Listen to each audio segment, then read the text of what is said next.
Wishing you all the best in the days ahead.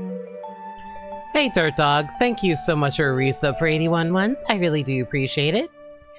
Hi, everyone. Hope you are doing well on this fine Sunday evening. Good to see all y'all. Welcome back to the stream. Hey, Jarsis. How you doing? Feel free to lurk.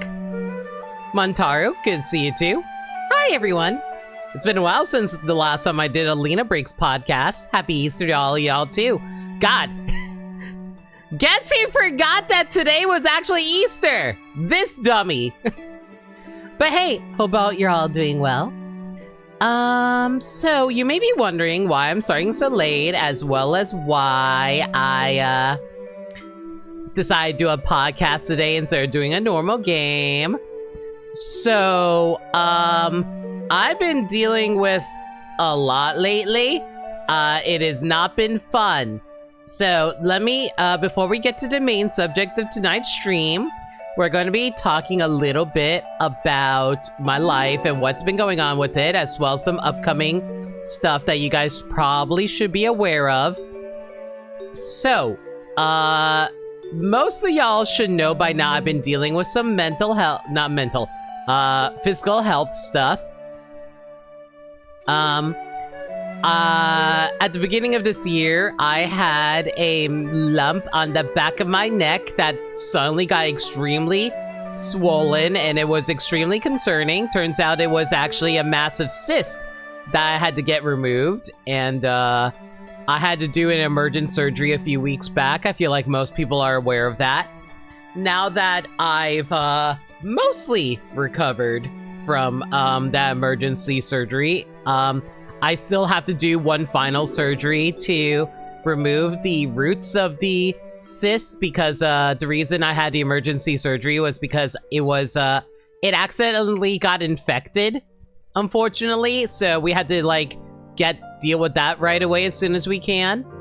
So we had to get rid of that as soon as we can, and once that was resolved, then I can do the actual final surgery, and that's actually going to be later this week on Tuesday. And due to that, I will not be able to stream for a while. I don't know how long.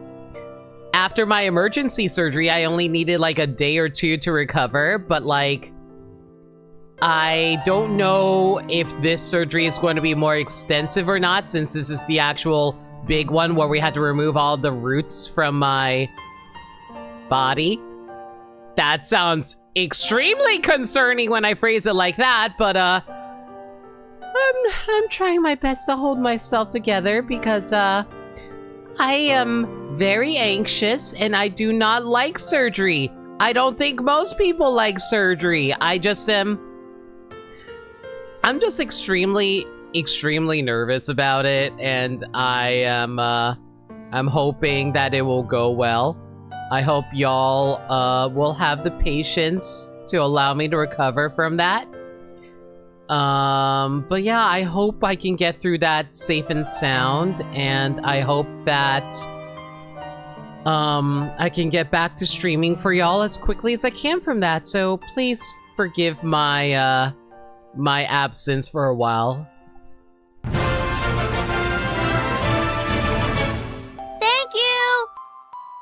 Hello Limit, good luck on the surgery. Hey Frozen, thank you so much for Risa for 8 months. I greatly appreciate it. That's very kind of you.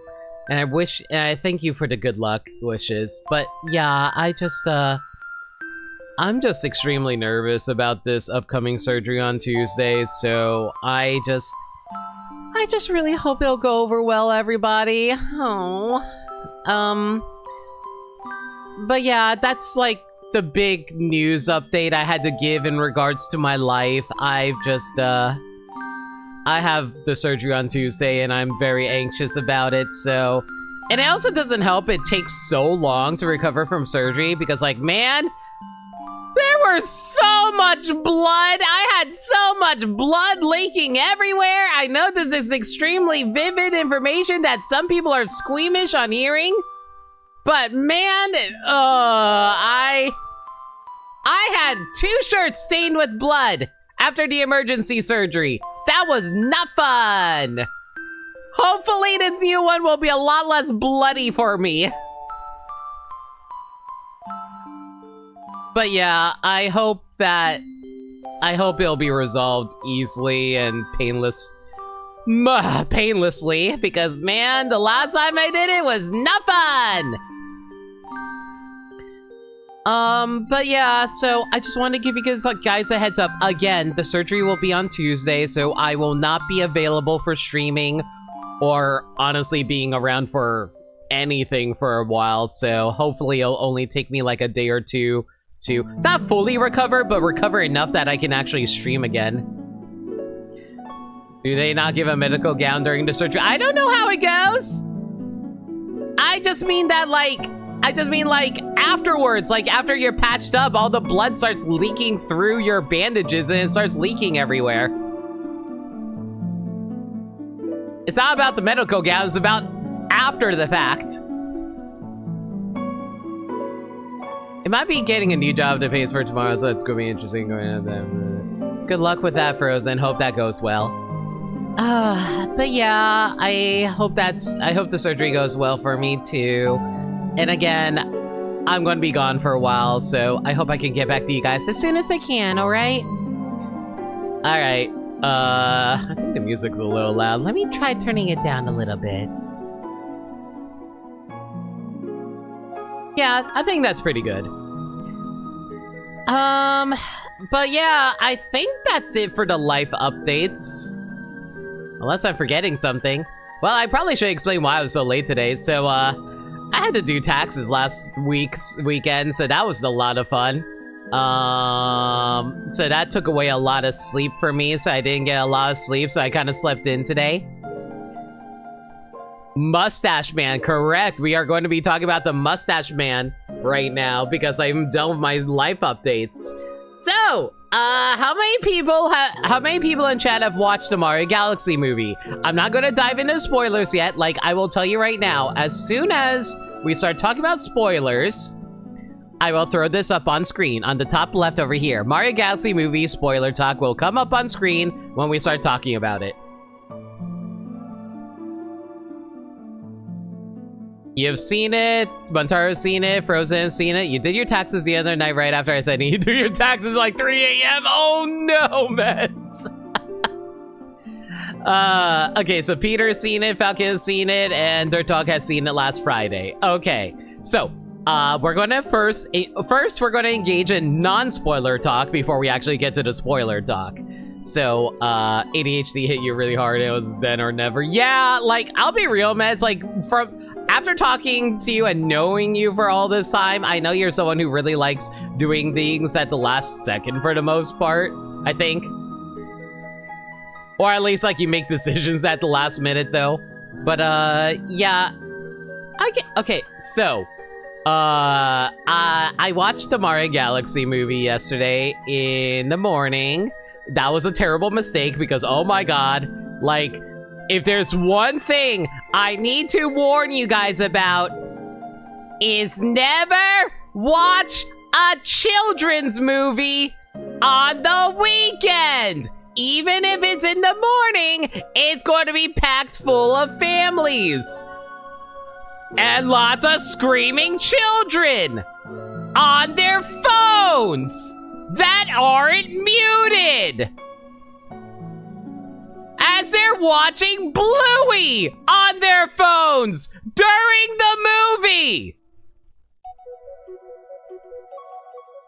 Never watch a kids movie on the weekend. Listen, I get it. If you're gonna bring your kids to a movie theater, fine, I get it. I totally get it.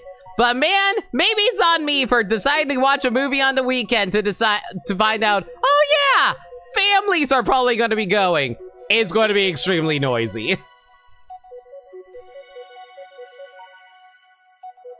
You're really impulsive and that was the time to, I guess. Yeah.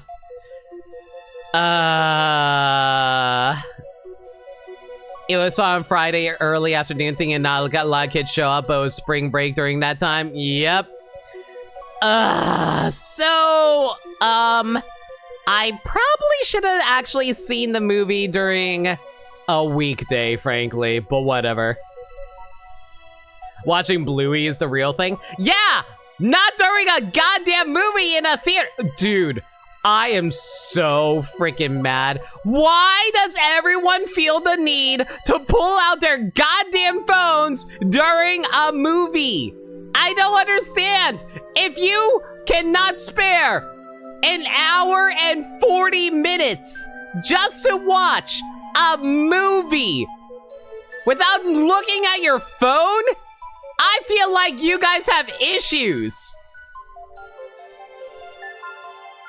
But yeah, I had to deal with that, so that was a lot of fun. Anyway, hi guys. Hi Bleach Bomber, Yellow Thunder. Thunder Yellow. God, I reversed your name there. But yeah, it's just like, I will say that did affect my enjoyment of the movie, but I will try my best not to let that color my opinion on the movie. So, the Mario Galaxy movie, it's actually so fascinating because, like, I remember when it was first announced, it was actually during a Nintendo Direct, so I already have negative feelings about the Mario Galaxy movie because, like, I was watching a Nintendo Direct and it randomly threw out the teaser trailer for the Mario Galaxy movie, and you know how mad I was? I remember while it was going on, I was talking over the music because I was worried that it was actually going to, like, get me copyright claimed. And I remember Maniacal was in the call with me, and he was like, oh please, what are the chances of it getting you copyright claimed? They got me copyright claimed immediately. I had to do a quick edit on that Nintendo Direct React entirely because of the freaking Mario movie teaser trailer. That was fun. Anyway, so I had to quickly edit that during that, so I already had negative feelings about the Mario Galaxy movie entirely because of that teaser, so that was fun. So like, I remember seeing that, and I remember how it started off with like a panning shot across the Mushroom Kingdom, and it was playing a lot of Mario World music, and I remember Gaddy was talking about that too. And then we panned up into the sky, and we started hearing the triumphant music of, like, not Gusty Garden, well, the main Mario Galaxy theme is the best way to put it. So, like, I basically ended up thinking to myself, oh, wow, so we're actually getting Mario Galaxy as a sequel. I was legitimately surprised about that, because, like, I feel like almost everybody thought, oh, we're just gonna go into Mario World next. That makes a lot of sense. Like, it didn't feel like they would actually go into Super Mario Bros. 2 USA, mostly because, like, I feel like that's not a whole lot of nostalgia for, like, Japan, unless it is. I have no freaking clue. Like, I think it ended up being released in Japan at some point. I know it was originally Doki Doki Panic, but I mean the Mario version of it. I love how the trailer didn't have Yoshi after having a teaser at the end of the first movie. It was so funny how much they neglected Yoshi in the trailers.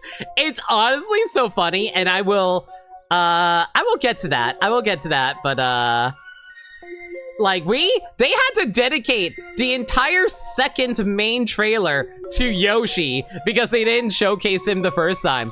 Like, I'm trying to remember. I think the first trailer was mostly to showcase Bowser Jr. Yeah, the first trailer was mostly to showcase Bowser Jr. and ending it with Rosalina because, like, well, it's Mario Galaxy. Of course you're going to feature Rosalina. I think the biggest surprise for me from that first trailer was the fact that Bowser Jr. actually had his Wonder form. Because, like, Wonder came out in, like, what, 2023? I think it came out in 2023 or something like that. But yeah, and it's like, I was like, wow, they're referencing something that recent. It's actually really surprising to me, and they were kind of like, it kind of felt like a lot of the trailer was kind of leaning into the more action-y aspects of Mario rather than, like, more like the whimsical aspects that they tried to do with the first movie, at least when it came to the trailers. I didn't even remember him being in Wonder, or that form was different. Yeah, no, the form, like, I am not surprised that you do not remember Wonder. I don't think you're a big fan of 2D Mario in general. We'll get to the spoilers in a bit, Bleach Bummer. We're talking about non-spoiler stuff right now, like we're leading into it. You played Wonder on autopilot. You know, the sad thing is, I think I appreciate Wonder a lot more in retrospect. Like, every time I think back on it, I always remember there's a lot of stuff I really enjoyed. I like some of the surprises. And I don't know, I kind of appreciate Wonder more in retrospect, but like, yeah. But that's regardless of what we're talking about right now. It's a charming game, I just don't care. No, like, that's basically how you felt about Donkey Kong Bonanza. I know you don't really care for Bonanza either. Anyway, but yeah, so like, the first main trailer was just to introduce Bowser Jr., and I remember, like, they announced the actor, and it's like, I have no idea who this is. And then they showcase Rosalina being a badass and destroying Mega Leg, and everyone's like, oh shit, Rosalina's a badass. Who would have guessed? They did the exact same thing that they did to Rosalina as they did to Peach. And like, and I was like, okay, her voice sounds so familiar, but I could not pick out who they got to voice Rosalina. And lo and behold, it was freaking Brie Larson. And I was like, you know what? I'm okay with that. Brie Larson is like, I knew she was a huge Nintendo fan. So like, I was like, you know what? Having Brie play Rosalina makes a lot of sense, and I'm okay with that. I thought that was all good. They got freaking Envy Adams to play Rosalina. It was great. But yeah, did a good job. But yeah, I thought it was a good casting choice. And then we got the second, I think the second trailer was the second trailer was the Yoshi trailer. That's how you think you have no emotions. I have plenty of emotions, just a few for Mario, unless it's 64 in Sunshine. You also don't, most of your emotions are just anger and bitterness, meds. That's all I've learned. The only joy you have in life is like playing old games. Anyway, Benny Safdie as Bowser Jr.'s actor is one of the few people behind Uncut Gems, a crime thriller that starred Adam Sandler. Yeah, that. But yeah, but then we got the second trailer that introduced Yoshi, showcased more, cool scenes from the movie, but mostly just like, had Yoshi hanging around, and like, I will get to that in a bit, but like, I did like how in the trailer it showcased how Toad was like not happy with Yoshi because he felt like, oh great, so we got a new friend, cool. I'm not mad or anything like that. I'm not gonna get replaced or anything. We'll get to that. Anyway, so yeah, like, no one knew who voiced Yoshi. All we knew, it wasn't like his original voice actor who is... Did you guys know that Yoshi's voice clips have been reused since the 90s? Like, they had so many Yoshi voice clips that they've never had the need to ever record new lines for Yoshi. So, like, getting new voice lines for Yoshi specifically for the Mario movie is actually really funny to think about. They actually record new ones fairly... They did?! I thought for decades they did it! Wow, I didn't know they actually had new Yoshi clips for once. Okay. But yeah, but like for the longest time, they never had to get like new Yoshi voice clips for the games because they were like, Yoshi doesn't need to say a whole lot. All he has to do is boing, Yoshi, and all that stuff. Not entirely sure, but I thought they did in the past like 4 years. I could have sworn it was all brand new stuff, like all old stuff, but that's what I knew. Mario Kart Wii had plenty of new voice clips, if you recall correctly. I could have sworn like the last new voice clips was like Sunshine. I could have sworn that Sunshine was the last time they had new voice clips. But hey, Ring Ding. But yeah, the point is though, we got a new voice for Yoshi, and everyone's like, was it like, I'll say this, in the trailer it didn't really sound all that like convincing. I will get to the voice acting in the movie when we actually start talking about the movie. We're talking about the trailers for now, but like, I remember someone pointing out that a lot of the voice acting for Yoshi in the trailer, at least, it kind of was reminiscent of the Super Mario World cartoon voice for Yoshi. And I was like, oh my god, they might actually be right about that. I can kind of hear it. But yeah, like, no one knew who it was. I remember, like, I was over at Claire's stream while I was co-comming one time, and she was like, oh yeah, they got, like, I don't remember. She said some actor, but I was like, no, we don't know who the voice actor for Yoshi is yet. And, like, literally, like, 2 or 3 days after that, Nintendo put out another announcement saying, hey, you guys want to know who voices Yoshi in the Super Mario Galaxy movie? Well, you're not gonna believe it. And then in comes Donald Glover with the pizza, with everything on fire. Mother trucking Donald Glover. And that is like some incredible stunt casting, because it's like, freaking Donald Glover is Yoshi, and they just brought him in to be like, Yoshi.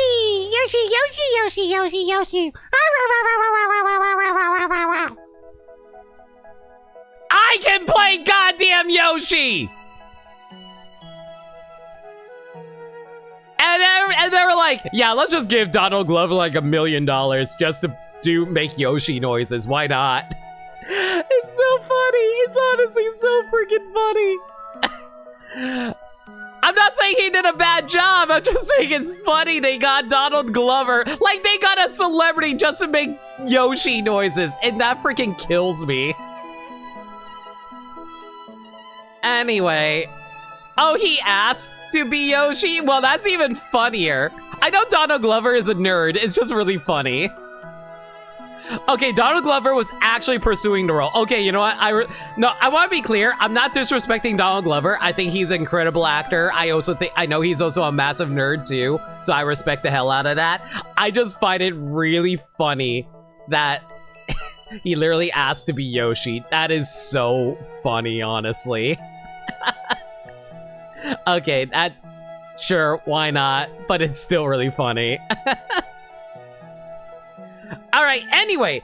But yeah, that was like the Yoshi trailer, and then we got that final trailer before the movie came out, which mostly just showcased more scenes from the movie.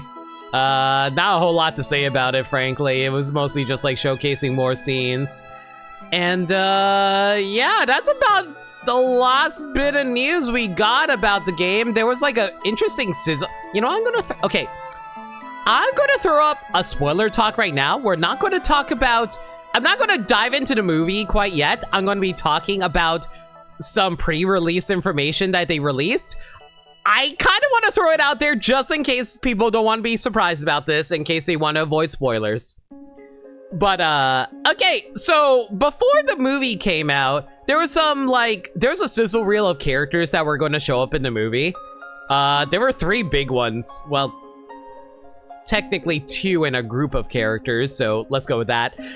First off, frickin' Wart and Birdo and Mauser and Claw Grip from Mario 2? I was like, wow, so you're featuring that in the trailer as well as featuring like them on the poster. And I was like, okay, listen, I get it. You're featuring Yoshi and Mario Galaxy characters and Bowser Jr. Fine, cool, awesome. That's a pretty good cast. What the hell do you mean that you're also throwing in Mario 2 elements into this now? That was when I was starting to get a little nervous for this movie, because I was like, guys, the first movie already is suffering from a lot of pacing issues. Do you really think that they're going to have a lot of time being able to showcase all these characters and plot elements in a single children's movie? I was a little concerned when they decided to throw in Wart and company. And then I saw that during a character sizzle reel that was showcasing all the characters, there were Pikmin. And I was like, okay, so I guess there's going to be a Pikmin cameo in the movie. Okay, that's cool, that's cool. literally one day before the movie came out. Oh, by the way, Fox McCloud is in this movie.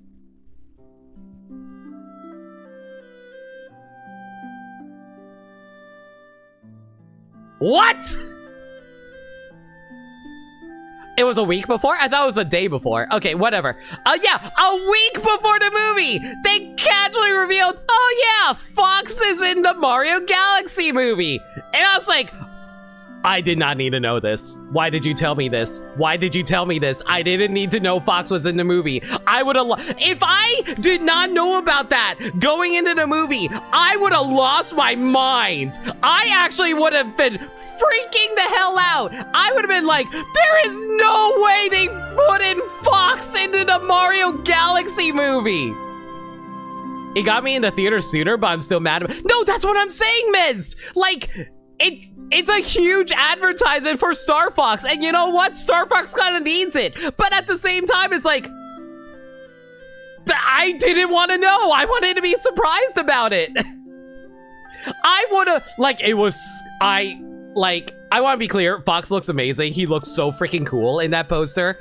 I will get to his role in the movie once we get to the spoiler talk, but like, oh my god, what the hell is Fox doing in this movie? So like, you know, that, I'm like Meds, I was actually planning on waiting until it came out on video. But when I found out about Fox, I was like, no, I have to see this in theaters. I need to see Fox on the big screen. So I will give them that. Seeing Fox, knowing that Fox is in the movie, that put my ass in the theater seat. I will give them that. I will, like, so that's crazy. Okay. Spoiler talk off. We're going to talk about, okay, so I got into the theater. I got into the theater and like, I'm going to talk about, without spoiling the movie, I'm going to give my opinion on it and try to give some vague details before we dive into the spoiler talk. Overall, the movie, how do I explain this? Okay, so here's the thing. This is like some still fairly fresh thoughts, but like, when I finished the movie, I came out of it thinking, that was actually pretty alright. I had some issues with it, but I actually liked it better. I might like it better than the first movie, and I think it might be better than the first movie in general. Then I thought about it some more, and I was like, I think there are some things that I didn't like as much as I thought. Certain things didn't get fleshed out as much as I would have liked. So like, let me put it like this. If you like the first Mario movie, you might like the second movie as much, if not more than the first movie. Because the best way to put the Mario Galaxy movie, it is a very good example of like it's very Mario. It's very much a Miyamoto-led Mario movie, if you know what I mean by that. It is not very layered. It doesn't have a lot of depth to it. It's mostly beautiful visuals, amazing music, a lot of spectacle. It is a very spectacle-based movie. I think Galaxy was worse as a movie, but my bias makes me like it better. No, Meds, that's what I mean. I think Galaxy might be worse as a movie, but I like it better because of my biases. Exactly. That's pretty much how I feel about it. Because like, the best way to put it is there is so much fan service. They threw in so much fan service into this movie that's like, oh, hey, let me reference stuff that you would recognize. And I'm like, oh man, I'm a child who watches Family Guy. I love references. Anyway, it's so weird because like the first 30 to 45 minutes, I was like, oh wow, this is surprisingly really good. Because, like, I think the first 40 or so minutes, some incredible storytelling. Like, it's actually, I legitimately loved the first 40 minutes of the Galaxy movie. Like, if they maintained the quality of the first 40 minutes of the Galaxy movie, I think the Galaxy movie might have actually been better than the Sonic movies, like even Sonic 3, which I also really enjoyed. But like it kind of lost it didn't lose its momentum. If anything, the best way to put it is that it kept maintaining its aggressive momentum of where the pacing was always constantly moving without letting up for any breaks. And that was actually such a mistake, because like it basically was a non-stop not even a roller coaster. It was a non-stop like charge forward the entire time with the Galaxy movie, where it's just like constantly throwing references or jokes or action sequences at you. So it's like you don't have a moment to breathe in that movie. And I feel like that's the biggest downfall for Galaxy, because like I feel like Miyamoto, even though he is the creator of the Mario movies, he does not understand like Galaxy 1 specifically. And because like Galaxy 1 is more, how do I put it? Galaxy 1's atmosphere, at least the tone of Mario Galaxy 1, is more atmospheric. It's more slow, more like, for lack of a better word, down to earth. Yes, I know the space-based game is down to earth. Yeah, but my point is that the Galaxy game, the first Galaxy game is much more like atmospheric. You're taking in the environments and you're taking things at a slower pace. And that is actually reflected in the gameplay. I would argue that the Galaxy movie is more a reflection of Galaxy 2. That is to say, a lot of spectacle, a lot of visual flair, a lot of fun elements to it, but it lacks the layering that a movie needs compared to a game. A game can get away with that. A movie needs more to it than just like spectacle someplace. And the pacing is just like always constantly moving, and that is an issue with the first Mario movie too. But I feel like the first Mario movie was actually better in that regard. Yes, I know what I'm saying. I realize my biggest criticism of the first Mario movie is that it is absurdly fast. The first Mario movie is so fast-paced, it is awful. I hate it so much. Is it weird to say the pacing is... It's so weird because, like... it's so weird because the pacing is oddly better, but also worse in this movie. It's so weird. Because it's like... I think the best way to put it is that... the first Mario movie was, like... ridiculously fast-paced for a plot with very little going behind it. You felt suffocated in 1, but 2 had just overstimulated. No, exactly! I agree! That's exactly how that's exactly how I feel about it, Meds. 2, you felt overstimulated. Not sure quite yet, but it might be because tempered your expectation. I feel like 2 was throwing way too much at you on screen at all times. Like, let me put it like this. There was less action sequences in the first movie compared to 2, because they were trying to set up the world of the Mario universe in the first movie. So there was a lot more moments to just take everything in. There was not constantly action being thrown at you. In Galaxy 2, there are so many action sequences. There was like I remember, like, I was talking with Trey, Proof Gold, about this over in Claire's server, where it's like, where Trey described it as, there was, like, so many sequences where there always had to be something going on in order to make sure you maintain kids' attention. And that is a very good way to put it, because there were so many action sequences that were just, like, there because they want to make sure you are seeing something exciting at all times. And, like, there were so many times in those movies, I was like, we did not need this to be a whole action sequence. Why is this just like going, like some things, like some scenes just went way longer than they needed to, just being a whole action sequence.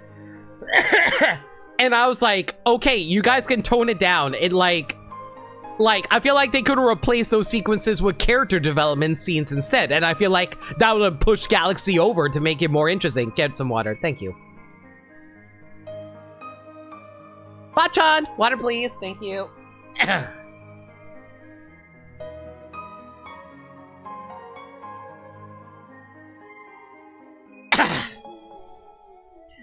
But yeah, just like it was,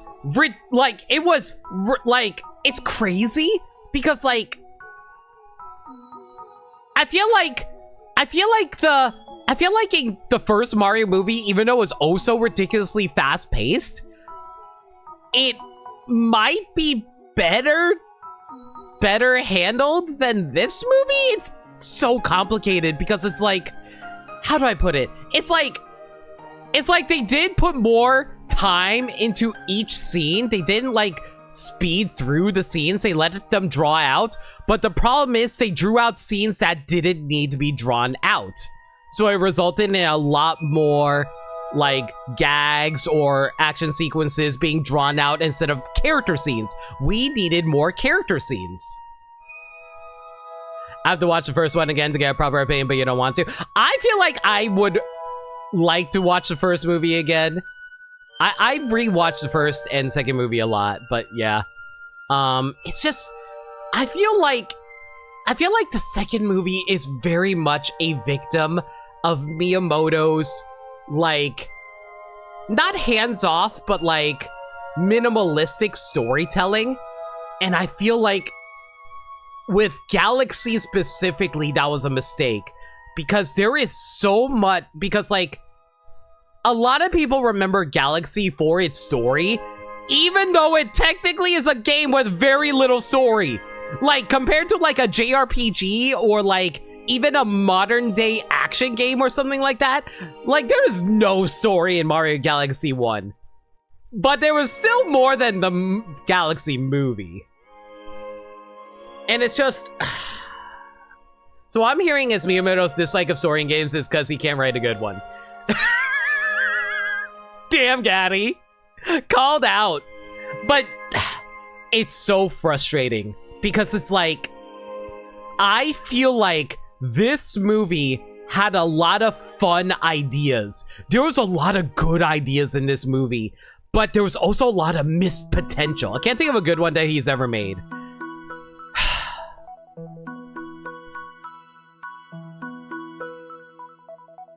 Pikmin 3?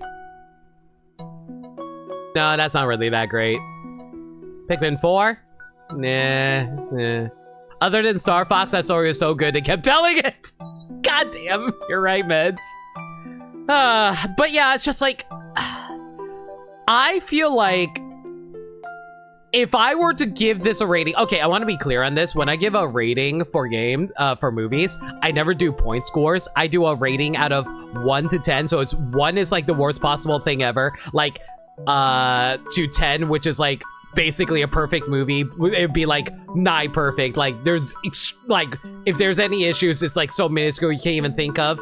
Like, and 5 is pure average. Like, a score of 5 is like a movie I forgot about. Like 5 would be a movie that I saw once and it was so mid, I just don't even remember anymore. 5 is literally the average. The average is not, I want to be clear, 7 is not average for me, 5 is average. 5 is the average, 7 is not the average.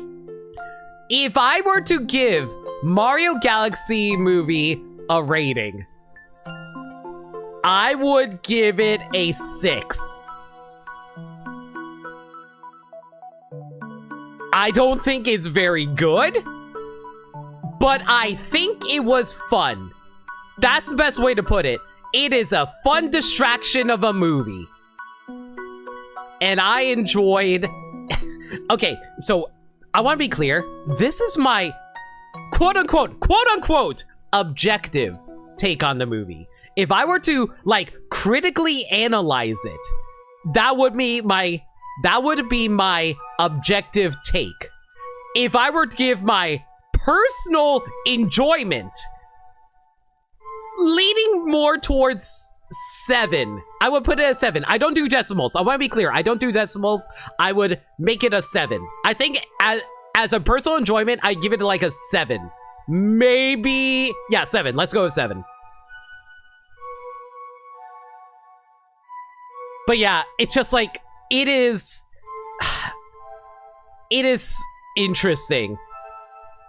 And now I'm gonna go turn on the spoiler talk now, because I am about to dive into exactly why I have issues with this movie, while also talking about cool things in this movie, because there's I'm gonna be real, there's actually a lot of cool things in this movie. I kind of want to talk about the cool things. Okay, spoiler talk on. If you do not want to get spoiled, get out of here right now. I will give you 3 seconds before we start.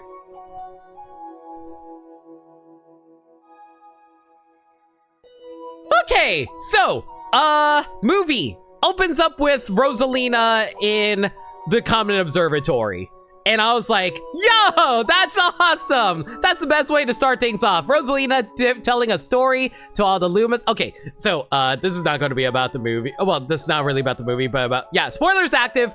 I'm going to be real. I'm going to be going from the beginning of the movie all the way to the end. I want to be clear. I'm going from beginning to the end.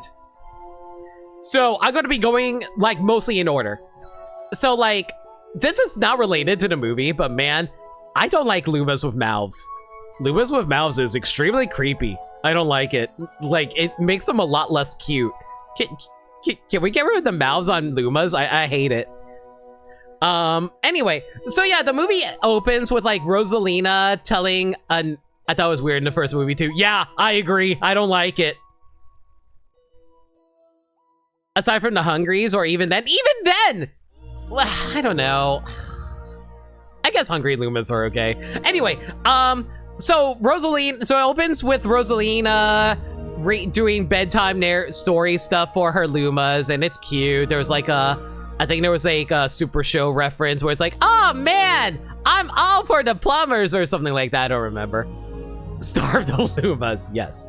But yeah, so like it opens with like Rosalina doing like a storybook bedtime story for the Lumas. I was like, oh, that's cute. I think that's adorable. And like she was about to tell the story about Princess Peach, and you know, I didn't really think all that much about it because like, oh, hey, so like they're going to be retelling the story. I thought they were going to recap the narrative of the first movie, and they basically did, where talk about like the Mario and Luigi saving the day, even though Luigi showed up at the end of that movie, but we're not going to talk about that.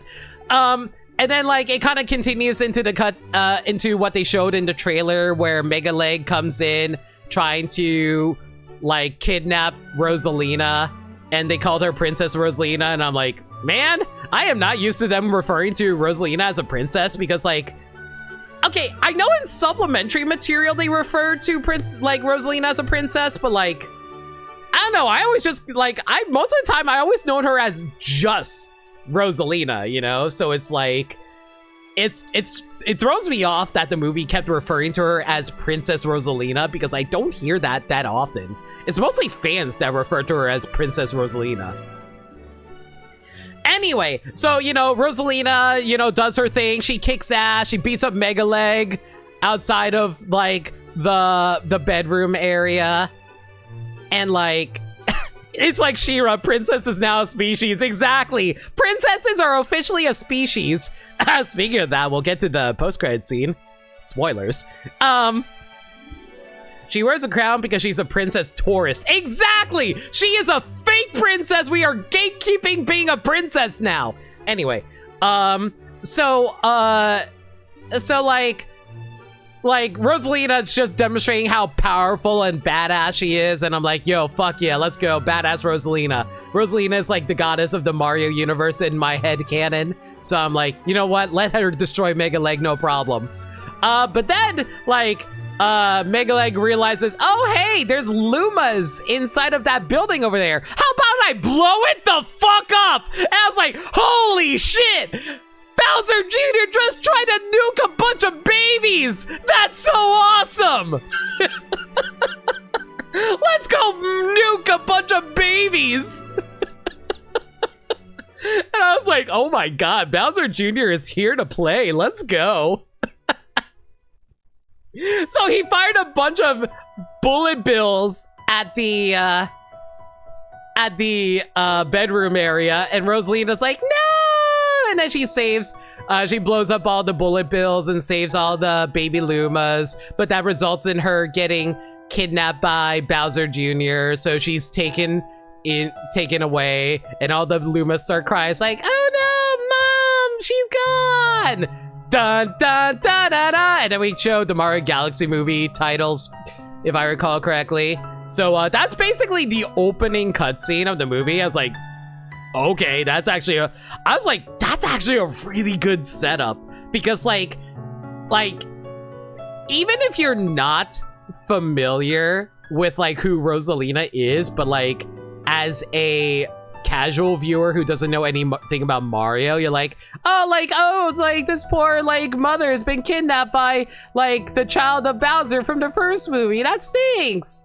And like, but if you as a Mario fan sees it's like, oh wow, one of the most powerful beings in the entire Mario universe just got taken. And I was like, okay, that's actually pretty interesting. I'm kind of into this right now. Let's keep going. Let's keep going. For reasons to make her lose, I enjoyed it. Rather, characters lose because of things like that. No, like, that's what I mean. Like, I'm glad that they showcased how powerful Rosalina was. But, like, at the same time, they showed why she would be, like, captured by Bowser Jr. Because it's like, oh, she is trying to defend her children. I thought that worked. That idiot Luma couldn't stay asleep and ruined everything. Yeah, because like the Luma came out and revealed that where the Lumas were, and then like Bowser Jr. is like, oh shit, I can take advantage of this right now. Let's blow them up. God damn it. Fucking Lumas. Anyway. So yeah, so then we cut to like the Desert Kingdom. You know, it was like the first actual trailer for the movie, so it cuts to like Mario and Luigi doing like cool motorbike tricks out in the desert again, and I was like, okay, so you're just like showcasing Mario and Luigi being badass here to show how they've like grown a bit since the first movie. Sure. So they arrive in the Desert Kingdom from Mario Odyssey, and I was like, oh cool, it's cool seeing all the characters. We knew about this already. So it proceeds basically is that, as you expect, they go inside of the upside down pyramid, they dislodge some rocks from a warp pipe, and they find Yoshi in there. And like and like they meet up with Yoshi. It's like, oh hey, where did you come from? And it led to one of the most random ass jokes ever. It basically led into a freaking montage explaining the post-credits scene of the first movie where Yoshi Egg arrived in Brooklyn, New York. And like, so obviously the egg hashing out came Yoshi. Obviously everybody knows this. So like, then it just became a montage of Yoshi walking around Brooklyn, New York, visiting the sites and like taking in, like getting a job, buying souvenirs, looking at museums. There was a random Donkey Kong cameo, and there was a Little Mac cameo. Yeah, there was a Little Mac cameo. So there was a guy running across the screen in pink sweatshirt and pink pants. So there was a Little Mac cameo. Surprise. During that sequence, there was a Little Mac and Doc Lewis cameo. And I was like, oh my, I did not even notice that. I legitimately did not notice that. It was like blink and you miss it. I only realized it when someone showed me a screenshot. So Little Mac had a cameo. My boy is on his training arc. Yeah. But yeah, like basically like Yoshi, like a lot of people, some people reacted to Yoshi, but otherwise, like, it was literally just Yoshi going on a tour of Brooklyn, New York, and it was like it was a really dumb gag. He went into like, he even went into the Punch-Out Pizzeria, and he stole like, Foreman Spike's pizza. That was funny. Oh yeah, and then he also ate the dog from the first movie and hatched him out as an egg. just to demonstrate to us, yes, Yoshi is still capable of eating things and laying eggs. They did not show the eggs coming out of Yoshi, if I recall correctly. What do you think of Yoshi specifically trolling Foreman Spike HBox? Yes. So it was, and then like after that montage of oh yeah, Yoshi destroys a dinosaur museum fossil in a museum, and then an angry mob chases Yoshi into the sewers, and then Yoshi goes to the warp pipe and sums out, and then that's how he ended up in the Desert Kingdom. And Mario's all like, I guess we'll never know. I will give them that. That was kind of a stupid gag. I kind of like that. The gag was kind of funny, I'm not gonna lie. So yeah, so they adopt Yoshi. They become best buddies with Yoshi because fucking Yoshi. Everybody fucking loves Yoshi. Anyway, so they just like, so then they head back to the Mushroom Kingdom, and like, it's actually cute because they featured like in-game like in-game version artwork of Princess Peach on a card saying, "Oh hey, it's her birthday."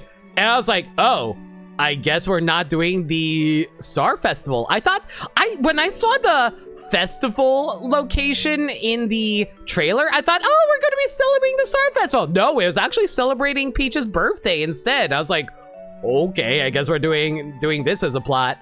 And like, yeah, I was like, yeah, this kind of works. Like, this is like the typical start of a Mario game kind of story where it's like, oh, Princess Peach is inviting everybody to a party or whatever, and she also has cake because of course she has cake. People use that clip on Taxi of Yoshi getting chased. Oh, absolutely. Yoshi getting chased by the angry mob will be the new tax evasion. Anyway, so like and then like during that time Mario got a present for Princess Peach, and it's like, oh, I hope she likes it. And like Luigi and Yoshi are like teasing Mario, be all like, oh, you like Peach, you want to date Peach. And I was, okay, I will say this, I was a little surprised that like they got away with doing that, because like Nintendo was all like, oh no, Mario and Luigi are just friends, which, you know, pissed off a lot of people. So I was like, wow, they actually are going to acknowledge Peach and Mario as a relationship, are they? And I was like, there is, and I know this movie, I know Nintendo, they will never confirm Mario and Peach are dating. So I was like, okay, I'm glad they acknowledged it, but at the same time, I knew it was not going to lead anywhere. Mario and Luigi are brothers, not friends. Yeah, that is true. So like it leads in, so like Mario and Luigi just are like, so I didn't think that it was going to lead anywhere with like Peach and Mario whatsoever. But yeah, so like they then like start heading over to Princess Peach's castle to meet up with Toad, and like and Toad gets meets Yoshi, and Toad's all like, ew, dinosaur, get that disgusting thing away from me, gross. So like, okay, let me tell you one of my biggest issues with this movie. This movie sets up a lot of character arcs and doesn't do anything with it. So like, when they had like Yoshi become new friends with Mario and Luigi, and Toad was all like, oh, I guess we're friends with this dinosaur now, huh? I thought it was going to lead into a character arc with Toad, where Toad's like, oh, you know what? I like Yoshi. Let's become best buddies, buddy. But no, they didn't do anything with it. They just had Toad like complain about Yoshi the entire movie. And I was like, okay, sure. They didn't do anything. Yeah, they didn't do anything with it. I was like, I thought they were gonna do more with it, but nope. I expect it to never go anywhere, even them putting in our faces like that. No, exactly. Like I said, I knew they weren't going to do anything with it, but like I thought, well, it's cool that they showcased it. Felt the exact same way as the Toad. You could tell that Yoshi was just there because they had him at the end of the first one. He didn't serve a purpose at all other than... No, okay, that's... You know what? Okay, we're going to jump ahead a little bit. Yoshi did absolutely fucking nothing in this movie. Like, okay, when I say he does nothing, I mean, in terms of plot relevance, he doesn't do anything. He does things, but he doesn't do anything. He's there because Yoshi is there. Yoshi could have just been completely omitted from the movie and nothing happened and nothing would change. Yoshi was there to sell the movie to people who love Yoshi. Hey, I'm one of those people. I love Yoshi. Yoshi did fucking nothing in this movie. He was useless in terms of the main plot. Exactly. He didn't do anything useful. Anyway, so like, so there's a massive party in the Mushroom Kingdom. I'm trying to remember if there was any references in there. Oh yeah, okay, so it's actually really funny. They had an 8-bit Bowser pinata that actually cracked me up. That made me laugh a lot. That was really good. Anyway, so Mario and Peach get a cute, like, alone moment together where they're just like chatting with each other and being cute. I thought that was adorable because, like, I'll be real, I'm a huge Peach fan. I feel like most people know I'm a huge Peach fan. I kind of like how so Peach was like having an alone moment with Mario and she admits that, oh, this isn't actually my birthday. This was my birthday. This was the day that the Toads found me. We don't even know what my real birthday is, and how she just feels so like it mostly was carrying on the plot points from the first movie where like Peach was found by the Toads and she doesn't know where she is, so she feels a little alone in that regard, and Mario basically comforts her because he's a good friend. He's a good friend to Peach, and like, you know, it was cute. It was cute, and he gave his gift, which was her parasol, to Peach, and I was like, ah, cutie. I'm so glad that Peach has her parasol now. It's cute. It's fucking cute. And it's cute because like Peach actually uses her parasol for the rest of the movie as a weapon. I was like, ah, cute, cute. It's her birthday, yes.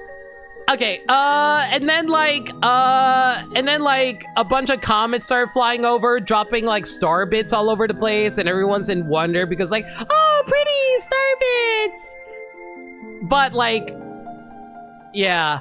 Oh wait, I think I also skipped over a scene. So there was a scene where they cut back to what Bowser Jr. is up to, and Bowser Jr. brings Rosalina and one of the Lumas that tried to help Rosalina over to like a giant fuck off planet that was dedicated and made in tribute to Bowser and Bowser Jr. How did this happen? Bowser Jr. apparently built a giant fuck off planet. Okay, whatever, it's Mario. So, like, Bowser Jr. had a giant Bowser planet, and, like, he wanted to, use Rosalina as the power source of a giant gun that will annihilate the rest of the universe. Yes, that is the plan of Bowser Jr. He wanted to destroy the universe. And he was using Rosalina as the power source. Rosalina was able to break free for a moment and have the other Luma run off to go get help. But Rosalina basically gets captured by paint in a very, by Bowser Jr.'s paintbrush that he had from Sunshine, so that was cool. He basically built a Death Star. Yeah, that's the best way to put it. He built a giant Death Star. But yeah, so like, so cutting back to the birthday party, so like the Luma that escaped crash lands in the Mushroom Kingdom and like explains that, oh please, you need to help save Princess Rosalina. And like, all of the Toads are like, no, Princess Peach, you can't leave us alone.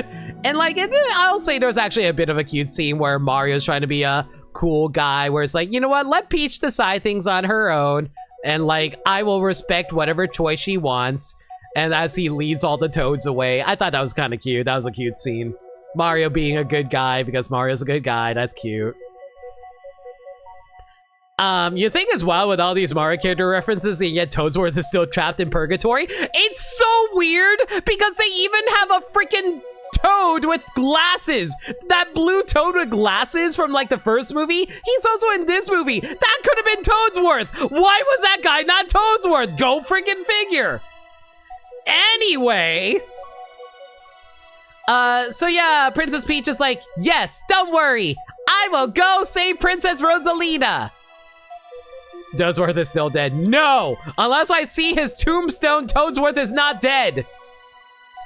Anyway, so Princess Peach writes a letter, saying that she's going to head off to go save Princess Rosalina, and Toad, our main Toad, accompanies her. Okay, can I say something that's really weird? Okay, so the Luma that was sent back to tell to Princess Peach about the whole situation, it was the yellow Luma that you normally see and stuff like that, and it turns into a launch star to launch Princess Peach and Toad into space to get to the gateway galaxy, quote unquote. So like, you know what throws me off? That Luma is never seen for the rest of the movie. That Luma fucking died turning into a launch star. I thought, oh, they're gonna show that the launch star is going to turn back into the Luma, and the Luma will accompany Peach and Toad for the rest of the movie, right? We never saw that Luma ever again. Isn't that just normal for Mario? Yeah, it is normal. It is normal, Gaddy. But I didn't think they would actually never showcase it ever again in the rest of the movie. I thought they would acknowledge, oh, like, here's the thing about the first Galaxy movie, Galaxy game. Like, that's actually one of the sadder elements for me for the first Galaxy's lore. That Lumas eventually evolve and turn into new galaxies and stuff like that. And it's like, oh, are they basically giving up their sapience in order to become part of the universe? And I always thought it was like a bit of a melancholic storytelling element in the Galaxy games. It was kind of beautiful, but also kind of sad if you thought about it that way. But the movie just kind of glosses over it. It's just like, oh yeah, I'm just gonna turn into a launch star. And that's just my role in life now. I don't think the end point is sad. I think the tender part is more about partying between mother and child. No, I think I get what you mean, Gaddy, but I think the end point is also kind of sad because it's also like, you know, like that's just like the natural life cycle of a Luma where they evolve into non-sapience. Like your child found out about what they want to be and now Rosa has to send them off. No, I get that, but like, I don't know, I just feel like, I just always felt sad about it personally. I know it's the Luma's life cycle again from the games, but they just kind of they just kind of like gloss over it in the movie. They just have him turn into a launch star and he's gone. But yeah, so anyway. I'm sure it's non-sapient, so its launch stars have more than once kept talking after transforming. I'll be real, it's been so long, Montaru, I don't remember. I will take your word for it, but it's entirely I don't even know what to say about that. But anyway, the point is, Meds, when's the last time you played Mario Galaxy? Anyway, so like, Peach and Toad head off to the Gateway Galaxy. Mario reads a letter. Dear Mustache. Cute. I'm glad that they like, I'm glad that Peach has a nickname for Mario. It's cute. Anyway, so like, they frame the letter reading like the Mario 64 opening cutscene where Peach is giving a letter to Mario, and I was like, ha, I get it, Mario 64 reference, cute. So she was basically saying, okay, I'm gonna go save Princess Rosalina. Mario, Luigi, you're in charge of protecting the kingdom. Okay, bye! And then it just and like, I think it's cute how it kind of jumps into a montage of Mario and Luigi defending the Mushroom Kingdom while Peach is away. Because like, I don't know, I like how it's like Mario and Luigi trust that Peach is a capable character who can take care of herself, considering how she basically was the one who trained Mario in the first movie, so that's cute. You're a fan of Galaxy? I'm just a I'm not going to remember every little detail. I'm sorry, you're not going to remember every detail of a Sonic game. You're a fake fan then? Why are you gatekeeping a series you don't even care about? Drink, thanks for a reminder. Bachan! Water.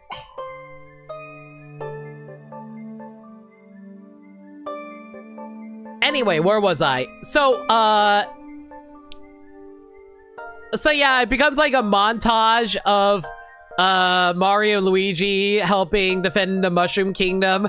Apparently, some of the Koopa Troop are still trying to rob people in the Mushroom Kingdom, because there's a scene where a bunch of Hammer Bros are trying to like gank a few Toads and steal their coins, and then it just becomes like Mario 3. That was cute. So it's just like a montage of references to the game, so that was cute. They even showed like a overworld map as they're walking around the Mushroom Kingdom. That was kind of cute. Oh yeah, Mario and Luigi give a Toad a goodnight kiss. Goodnight, as they tuck one of the Toads in for bed. I was like, okay, sure. Anyway, it was just mostly a reference montage. It was cute. It was cute. Anyway, trying to remember what happened next. Right. So like, we cut to Mario and Luigi scene with Bowser that we saw in the first trailer. Bowser being all like, oh, hey guys, how you doing? I'm totally reformed now. How about you release me and not make me tiny anymore? And Mario's like, no, fuck you. And Bowser's like, how fucking dare you? Okay, anyway. So anyway, moving on. And then like, and then suddenly, Bowser Jr. shows up. He comes in, tries to steals the entire Princess Peach castle. All the Toads manage to get away, so it's just like Mario, Luigi, Yoshi inside the castle fighting Bowser Jr. It's actually a pretty cool badass sequence, I'm not gonna lie. Like, Mario Luigi fighting Bowser Jr. was actually kind of cool. I'm not gonna say it wasn't cool. And they managed to fend off Bowser Jr., but it results in like Princess Peach's castle being dropped onto like a giant flower planet. Oh yeah, Yoshi eats Kamek at one point and shits out Kamek as an egg with glasses. Because yeah. But it's okay, Kamek got out. He's okay. Anyway, so like they arrive on the planet there with Bowser, and Bowser's like, hey, you know, if you unshrink me, I can probably help you out. And like he started annoying the shit out of Mario, and Luigi's all like, you know, I think Bowser's actually a good guy, Mario. Oh, if I haven't mentioned this already, like, Luigi kind of forms a pseudo friendship with Bowser from the first movie, apparently, where it's like he's more like he actually made a book club with Bowser, because of course he did. And like Luigi's all like, you know, I think Bowser's reformed. How about we actually have Bowser help us out, Mario? So like I was like, oh, so you're setting up another character arc where Luigi helps Bowser become a better person, and or Bowser betrays everyone and Luigi's like, oh, I thought I could trust other people. Oh, and I thought that was going to lead into that kind of like character arc, and I was like, I guess I kind of respect them for not actually doing something predictable, because then none of that actually happens. That was just a setup for a character arc that never actually gets resolved. It goes fucking nowhere. So yeah, like, Luigi also goes no, like, Luigi supporting Bowser goes absolutely fucking nowhere. But yeah, so like, Bowser annoys Mario enough to the point where Mario actually stomps on Bowser, which restores him back to normal size. And it looks like Bowser was about to kill Mario at that point, but then he's like, nah, just kidding, I'm your best buddy now. So like, Bowser surprisingly becomes friends with Mario and Luigi. I guess it turns out he actually was rehabilitated. And we get another kissy scene of Bowser kissing Mario, yes. We got a gay Bowser moment with kissing Mario. We did get gay Bowser. I cannot deny that. I'll say, hey, Sagami. We're currently in spoiler talk right now, so if you want to avoid spoilers, there you go. By the way, if you notice, I've not talked a whole lot about Rosalina. Rosalina fills the Princess Peach quota of this movie. AKA, she was kidnapped and we did not see her for 90% of the movie. Yay! So her rolling Galaxy 2, basically. Even though this takes more, even though it tries to take elements from Mario Galaxy 1. Anyway, so, I'm trying to remember if there were any other cuts that we made until then. With how strong they made her, I don't know what role she would have fulfilled. There would have been no stakes. No, I agree with that, Meds. I get that. I just thought there would be more scenes of her interacting with other characters. Because when we get to the big plot reveal of the movie, I'm going to talk about it more about what they could have done, but we'll get to that. Anyway, so like Bowser and Mario and Luigi and Yoshi, turns out they arrived in Honey Hive Galaxy because like, they meet up with the Honey Queen and the bees.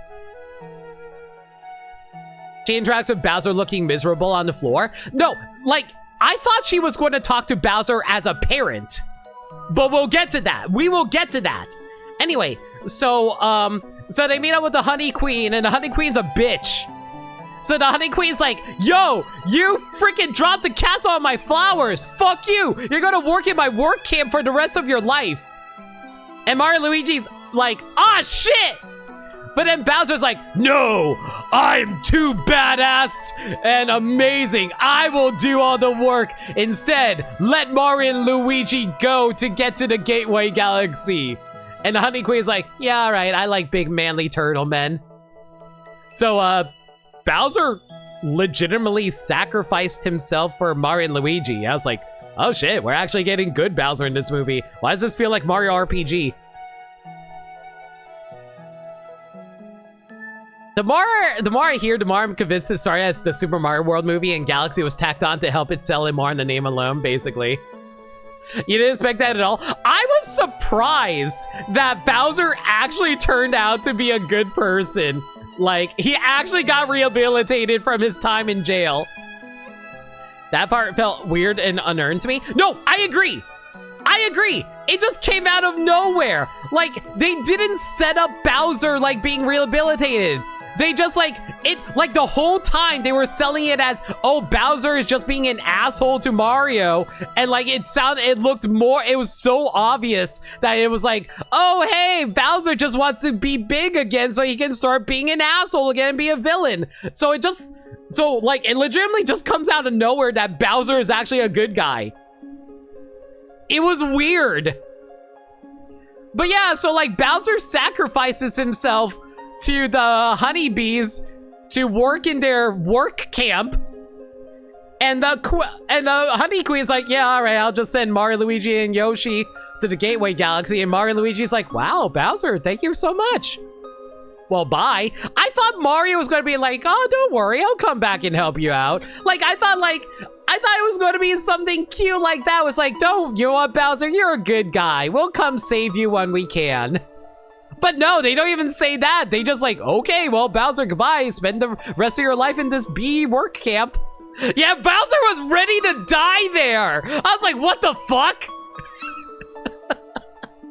It just feels so weird because it's like, yeah, like Bowser went from, oh man, I fucking hate Mario and Luigi to like, yeah, okay, actually, he doesn't actually stop hate like this, like, I do think it's funny that Bowser and Luigi are oddly friends. That was kind of funny to me. But like, Bowser's like, nah, I'm just ready to die for Mario and Luigi now. No, exactly, Bowser liked Luigi, but like, he definitely hates Mario. Anyway, so yeah, he was willing to die for Mario, and like while he's working the camps, like Bowser Jr. was able to find him and bring him into his ship, and I was like, well, that was a plot point that went fucking nowhere. I would die for Riley, yes. I could buy if they kept a bit of likes Luigi but hates Mario going. No, he ended up like becoming, yeah, I love the brothers. And I was like, okay, sure, whatever. Anyway, so we go to the Gateway Galaxy, which is basically a giant airport area, a giant airport galaxy where Peach and Toad are wandering around. They see like there's a missing person. There was a fucking missing person poster for Rosalina, and I was like, who the hell put out the missing poster? Was that the Lumas? I guess the Lumas fucking made that. Okay, sure, whatever. So, like, Peach has a freaking existential flashback where she's like, wait, I recognize this person. And it flashes back to, like, her childhood. And, like, it's very vague. But she's like, I know this Princess Rosalina. Okay, I'll admit, I was kind of wondering about that. I was like, okay, where the hell are you going with this movie? Like, I think I knew where they were going with this, but I was like, there is no way they're going with this, right? I had a feeling I knew where they were going with this, but I was like, there is no way they're going this route. So, like, I'm trying to remember if there was anything else that was happening at the Gateway Galaxy. Yeah, so like, I think there was an announcement voice during that section saying how, oh yes, the Guardian of the Universe, Rosalina, was kidnapped. And I was like, oh my god, I didn't realize Rosalina got pushed to Guardian of the Universe. Oh yeah, Midas World apparently. Yeah, so like, so Ukiki, the monkey from Yoshi's Island, so the monkey from Yoshi's Island pops up and is like, oh, please, won't you help me out? And Toad's like, aw, aren't you adorable? And Ukiki, being a bastard, well, you know exactly what he does. He steals Toad's backpack and starts running away. It's like, bitch-ass monkey. You can't trust any monkeys in the Mario universe. Including Diddy Kong. Fuck Diddy Kong. Anyway, so, like, Princess Peach and, Toad chase after Ukiki, who runs through a wall, and they're like, oh shit, what the hell's going on? So they enter into, like, they pass through the wall and they enter into the Midas World, which is basically a giant seedy underground location with a bunch of Mario enemies are lurking about. They even break into like this giant casino area that you saw in the trailer. That's a giant question mark block. So it's like, so like, there's like a bunch of enemies that you see in there. I think they played up Jump Up Superstar, so that was actually kind of cool. They played up an instrumental version of Jump Up Superstar as like a jazzy rendition of Jump Up Superstar as the casino music. That was kind of cool. I like that. So they meet up and they find out that Ukiki was actually... Ukiki steals from 64 where he steals Mario again. No, Ukiki also steals steals Baby Mario in Yoshi's Story. Yoshi's Island. Anyway, so like they find like Wart, who is like the main gangster there. And like, so they're like, so Peach immediately goes up to Ward and just like, tell me what you know about Princess Rosalina. And I'm like, how do you know Ward knows anything about Rosalina? What? So like, yeah, that's Peach's whole game plan. Walk up to Ward, who she accidentally stumbled across, and ask where Rosalina is. Good job, Peach! He called out princesses? Okay, fine, he called out like, what? He just said a very vague comment. It's like, wow, there's a lot of princesses in the universe or something like that. I don't freaking know. Anyway, the point is, so, like, Ward's like, no, I'm not gonna say anything. And then big action sequence that lasts like 4 minutes. There's a lot of moments like these in this movie. So like a completely unnecessary big action sequence between Toad and Peach. Oh yeah, Toad turns into Penguin, the ice penguin power up Toad. So that was kind of cool. That was neat to see. So Peach beats up like a bunch of Mario 2 enemies, including Birdo, Bowser, and Gripclaw. By the way, none of them talk. The only person who talks is Wart. So, sadly, no talking scene with Birdo. Big sad. I was kind of curious what kind of voice they would have given Birdo, to be honest. But no, she didn't say anything. Anyway, so big action sequence. That lasted 4 minutes. That honestly lasted way longer than it needed to. Anyway, so Peach and Toad beat up all of them. And then, like, Thread and Wart, they did a cute reference where they throw a turnip into Wart's mouth. That's kind of funny.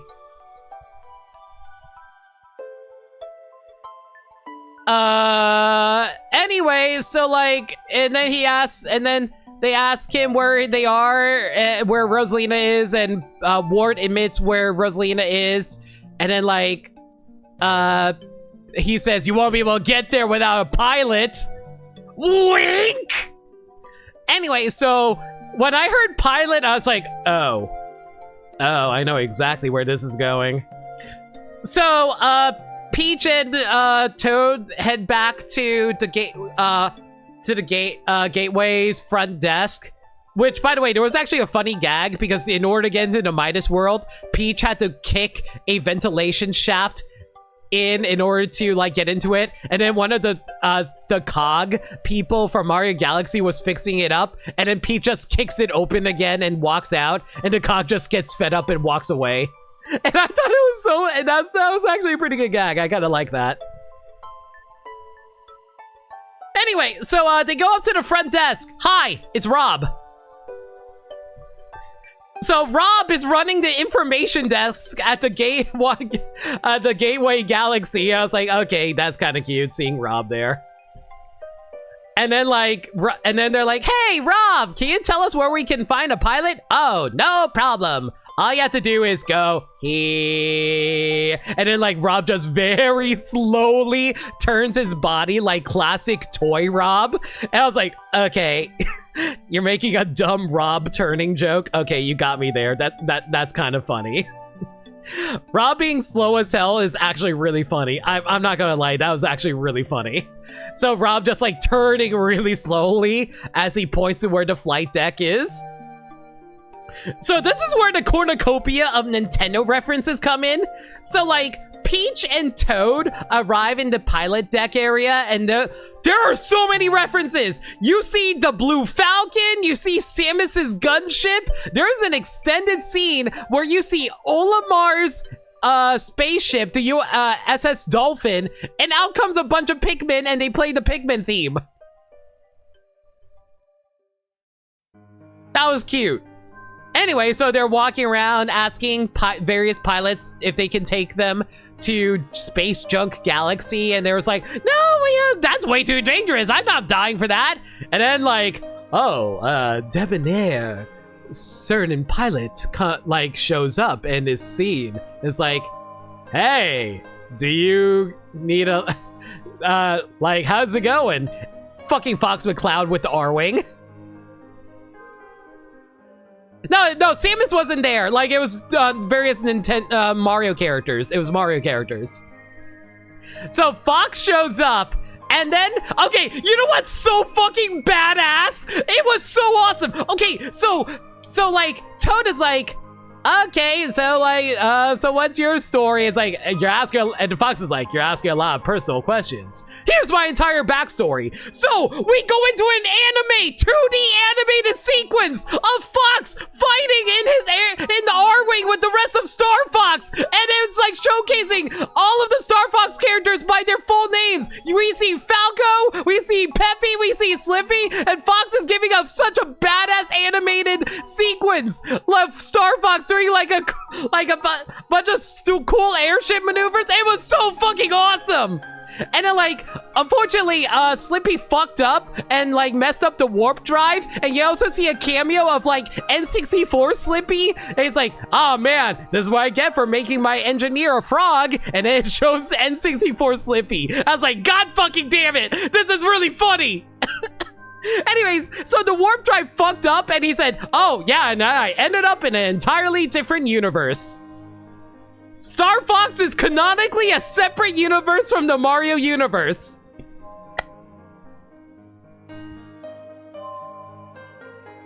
Slippy would never. He's like actually the best with technology. I know. My headcanon is that this is post slot machine slot Fox. Yeah, this is like in like the first Star Fox game after he gets like sent into an alternate universe and has to fight the slot machine. So, like, that was, like, one of the coolest sequences because it was just, like, a 2D animated sequence of Star Fox doing badass shit. And I was like, why is this the greatest animated sequence I've seen in a Mario movie? And it's about Star Fox. They, like, Falco, Slippy, and Peppy also had the Star Fox Zero designs, by the way. It was actually 2D, like, it was like 2D, like, anime-esque animated. It was so good. I was like, please, make a Star Fox movie! Make me a goddamn Star Fox movie, damn it! Anyway. And then Fox is like, yeah, so I'm pretty badass.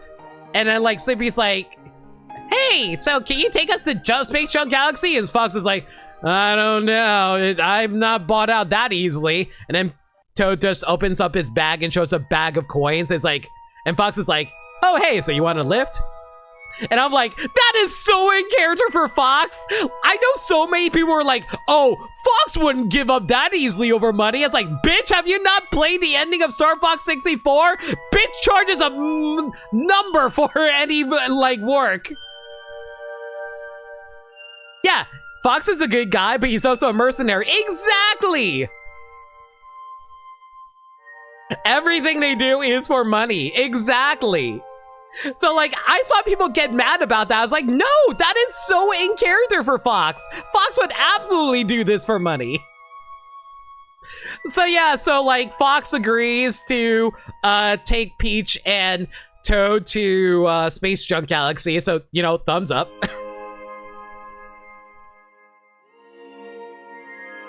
I find it funny that Fox is just Rosalina's role in this movie. Kinda, not really. I don't really think that's the case.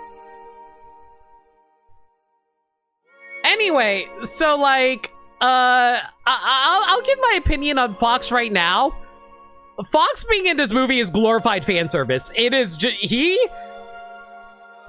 fulfilled a role that could have gone to anybody, but they chose Fox, so it's the greatest fucking thing ever. Anyway, so Mario, Luigi, and Yoshi arrive in Gateway Galaxy. Another Rob is slow joke is made, and then Mario and Luigi and Yoshi meet up with Peach and Toad. It's like, oh, yay! And like Mario... Oh yeah, by the way, I didn't talk about it, but like there was a few scenes beforehand where Luigi and Yoshi were still teasing Mario about whether or not he actually has feelings for Peach. So like... Peach is like so happy to see them that she was ready to hug Mario, but Mario holds out his hand like a handshake, and she's like, "Oh, you just want a handshake?" And like, and then like Luigi is like, "Bro, you're selling it! You're selling it, Mario!"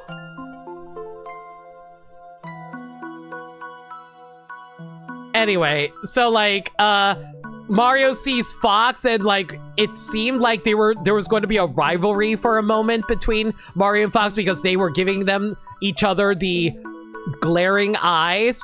But then like Mario's like, nice ship, and Fox is like, nice mustache, and then Fox and Mario become the best of friends, and I was like, that's cute as fuck. I'm sorry, but Fox and Mario looking like they're about to like be rivals, but instead just becomes like, oh hey, I like your stuff. I was like, that's cute. Mario and Fox yowie now. Oh no, it's cute. Anyway, so everyone hops into the R-Wing. By the way, surprise, the R-Wing's wings have like little seats for everybody. So like Peach and Toad are sitting in one wing and Mario and Luigi and Yoshi are sitting in the other wing. I think someone was also sitting behind Fox, but yeah. So yeah, the R-Wing's wings apparently has like seats now, so that's cool. I like your cut, G. Exactly, Gaddy.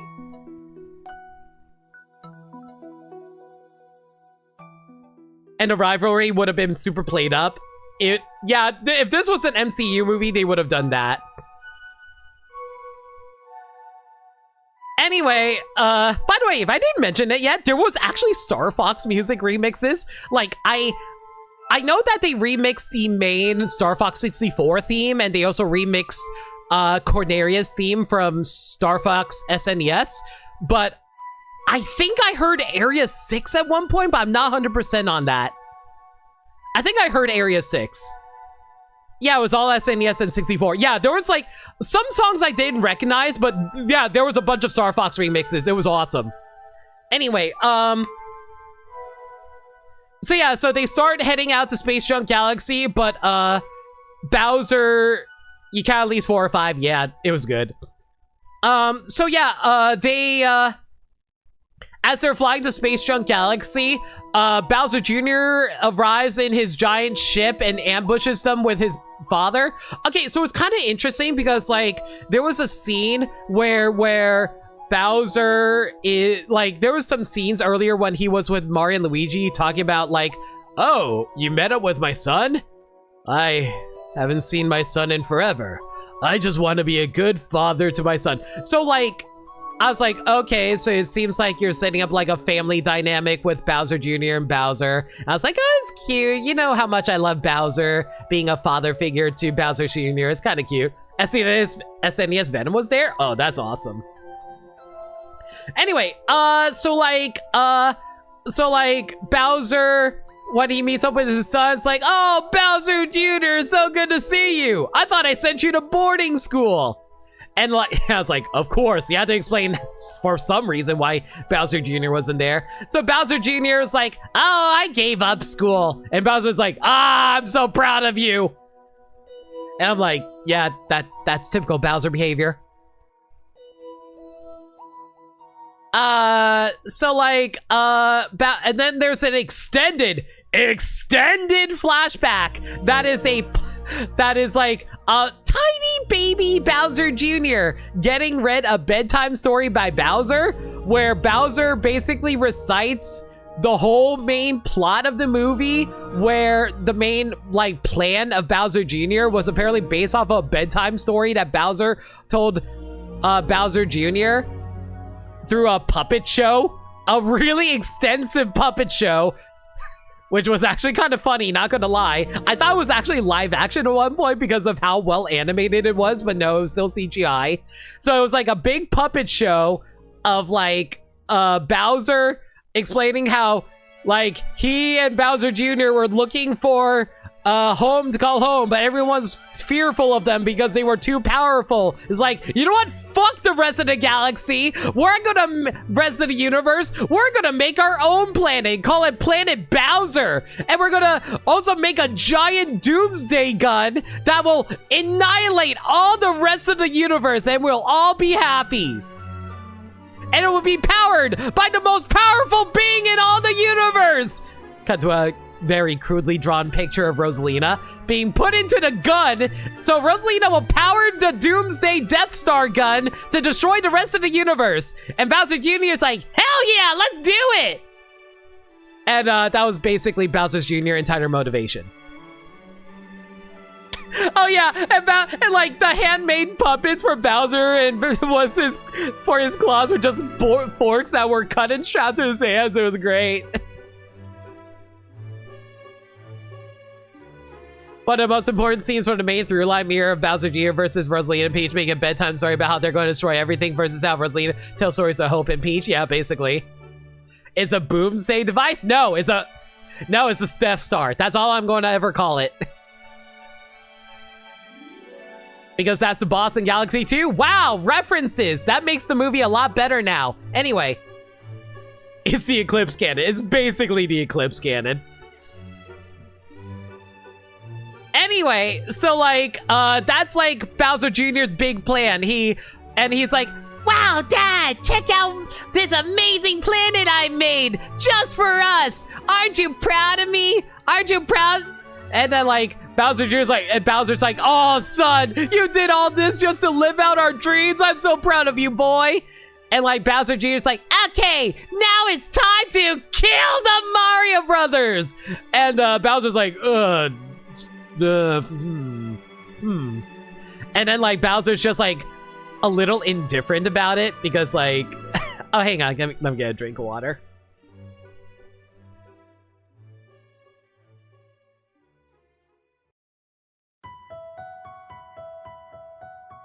So then like Bowser has a crisis of identity. Like, I'm not even joking. Bowser has a crisis of identity where it's like, oh, but I kind of helped out Mario and Luigi. I don't know if I really want them to die. Like Bowser's just like, okay, well, that's weird.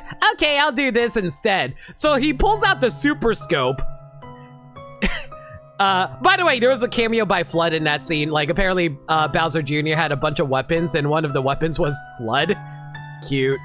Anyway, so Bowser Jr. grabs the Super Scope and fires it at, like, the R-Wing. It turns Mario and Luigi into baby Mario and Luigi. Okay. So Bowser's like, oh, okay, that's okay. But then like, because the babies were messing around and stuff like that, it causes the R-Wing to crash onto another planet. It's like, Bowser's like, oh no, what? And then like, Bowser Jr.'s like, Dad, what happened to you? What happened to the father I know and love? What happened to the father that raised me to who I was? And like Bowser basically has an existential crisis where he's like, he is trying to like work through his like,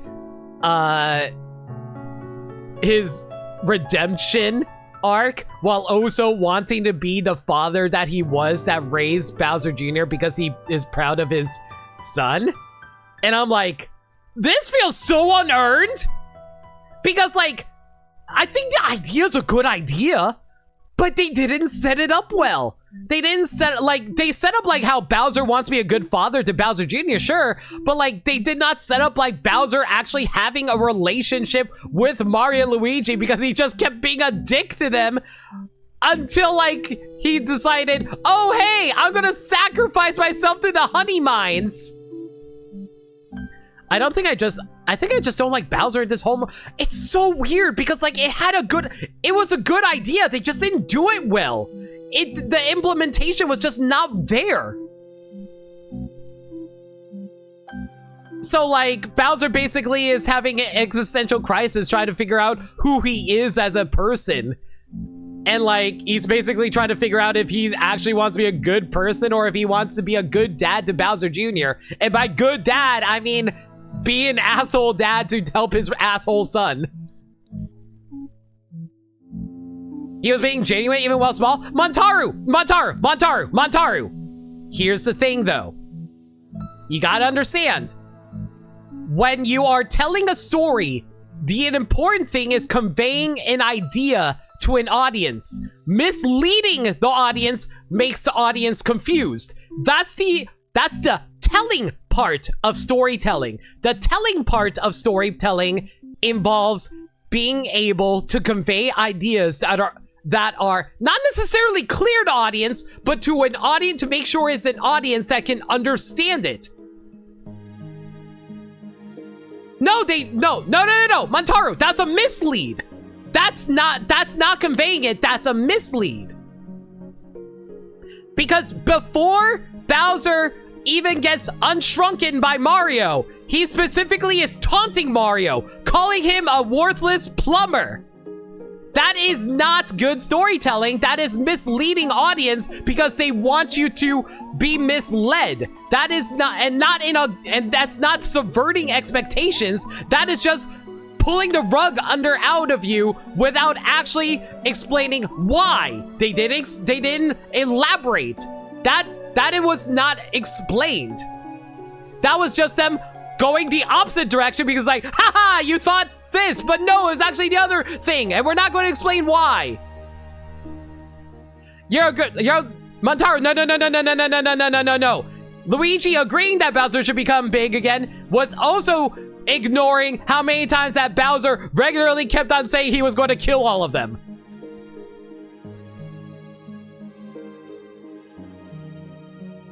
That is no, Montaru, that's entirely misleading.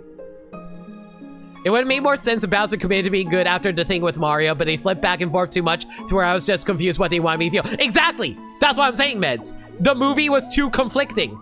It kept on trying to... Like, here's the thing. I will get to what Bowser ultimately becomes at the end of the movie when we get to the end of the recap, but that's the thing. Bowser was so weirdly handled in this movie. I'm okay with the end result of like what Bowser becomes, but the way they get to that end result was very poorly handled.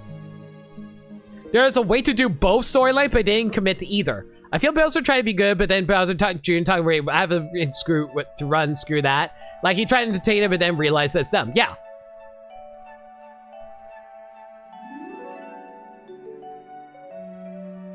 Bowser Jr. was self-sabotage. No, I agree. I feel like Bowser Jr. basically like is like is basically okay, here's the thing.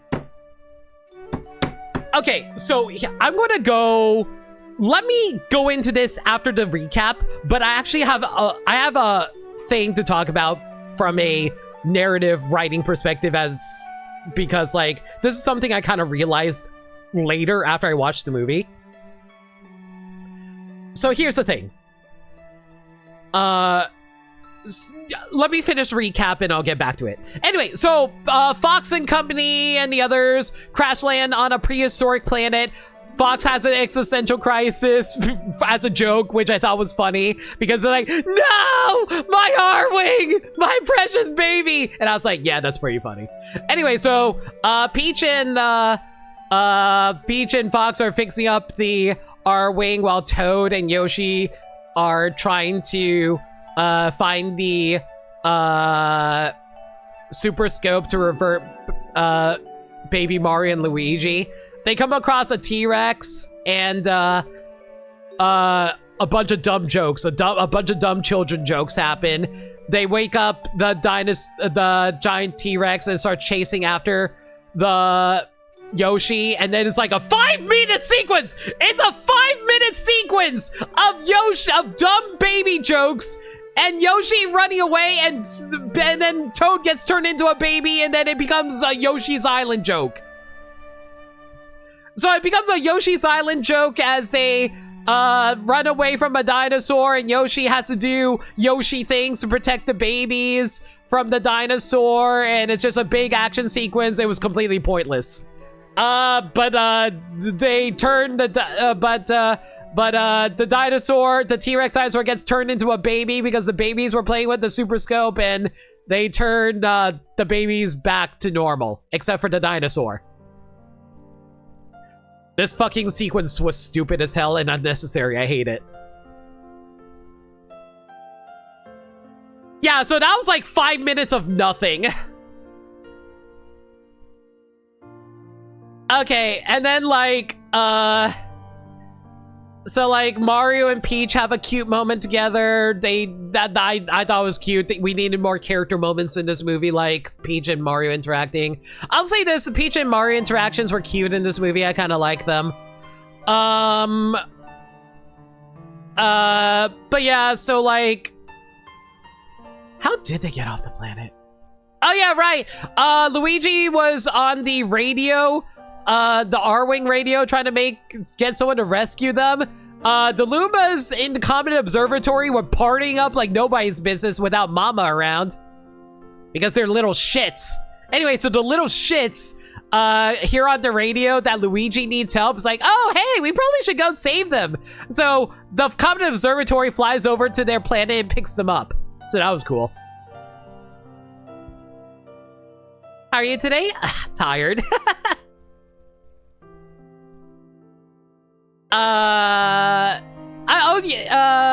yeah, so like they get picked up on the Comet Observatory, and then they start heading over to the Bowser planet as like Bowser Jr. and Bowser are readying the Doomsday Cannon to destroy the universe. Rosalina's about to die. While Peach is in the Comet Observatory, oh, perfect timing with the music, by the way. So Peach goes over to the library and finds the book, the storybook that Rosalina reads to her kids. And as she's reading, is like, oh, this is a story about me and my backstory.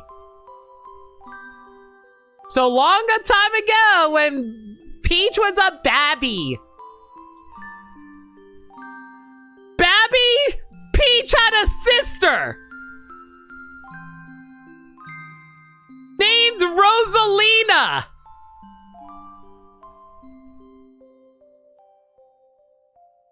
Peach and Rosalina are sisters. Okay. Sure. Okay.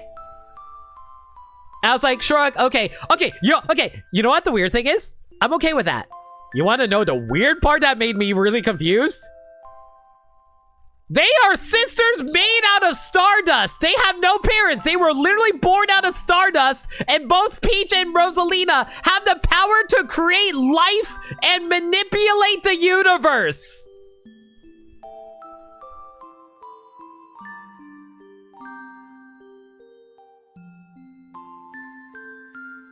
So anyway, so like Peach and Rosalina are sisters, and it was all cutesy and shit like that. Until one day when the Fire Nation attacked, aka an unknown force that we have no idea what that were chasing after Peach and Rosalina because they wanted to harness the power of the sisters for themselves. And Rosalina's like, oh, I need to send Peach away. It's far too dangerous. And then she puts Peach into a warp pipe and sends Peach to the Mushroom Kingdom. And Rosalina apparently knew this entire time and never went to find her sister again. We never find out what mysterious force that was chasing after Peach and Rosalina, and we never know why Rosalina never went to see Peach ever again.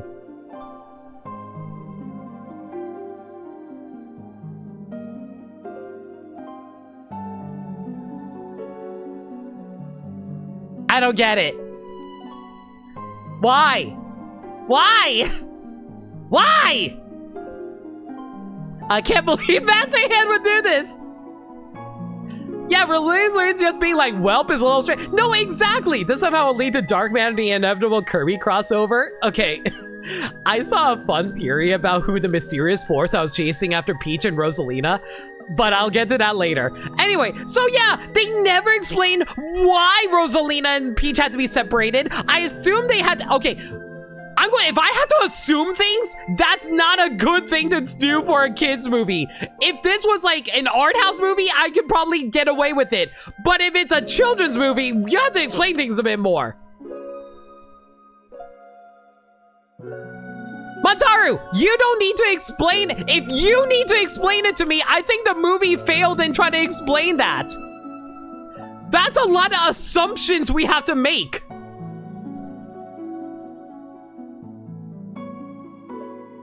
Because Rosalina has also demonstrated, even without Peach around, she has ungodly power to summon and create things out of nowhere. She can create launch stars without other people, without the Lumas even. So even without Peach, she's absurdly powerful. But yeah, like, I don't know why she did like, well, the mysterious force is gone. I probably should go pick up my sister again. Nope, she just abandoned her sister to the Toads. Also, like, can't even send a postcard? Why leave? Yeah, exactly! Can't even send a postcard! Why just leave Peach completely in the dark?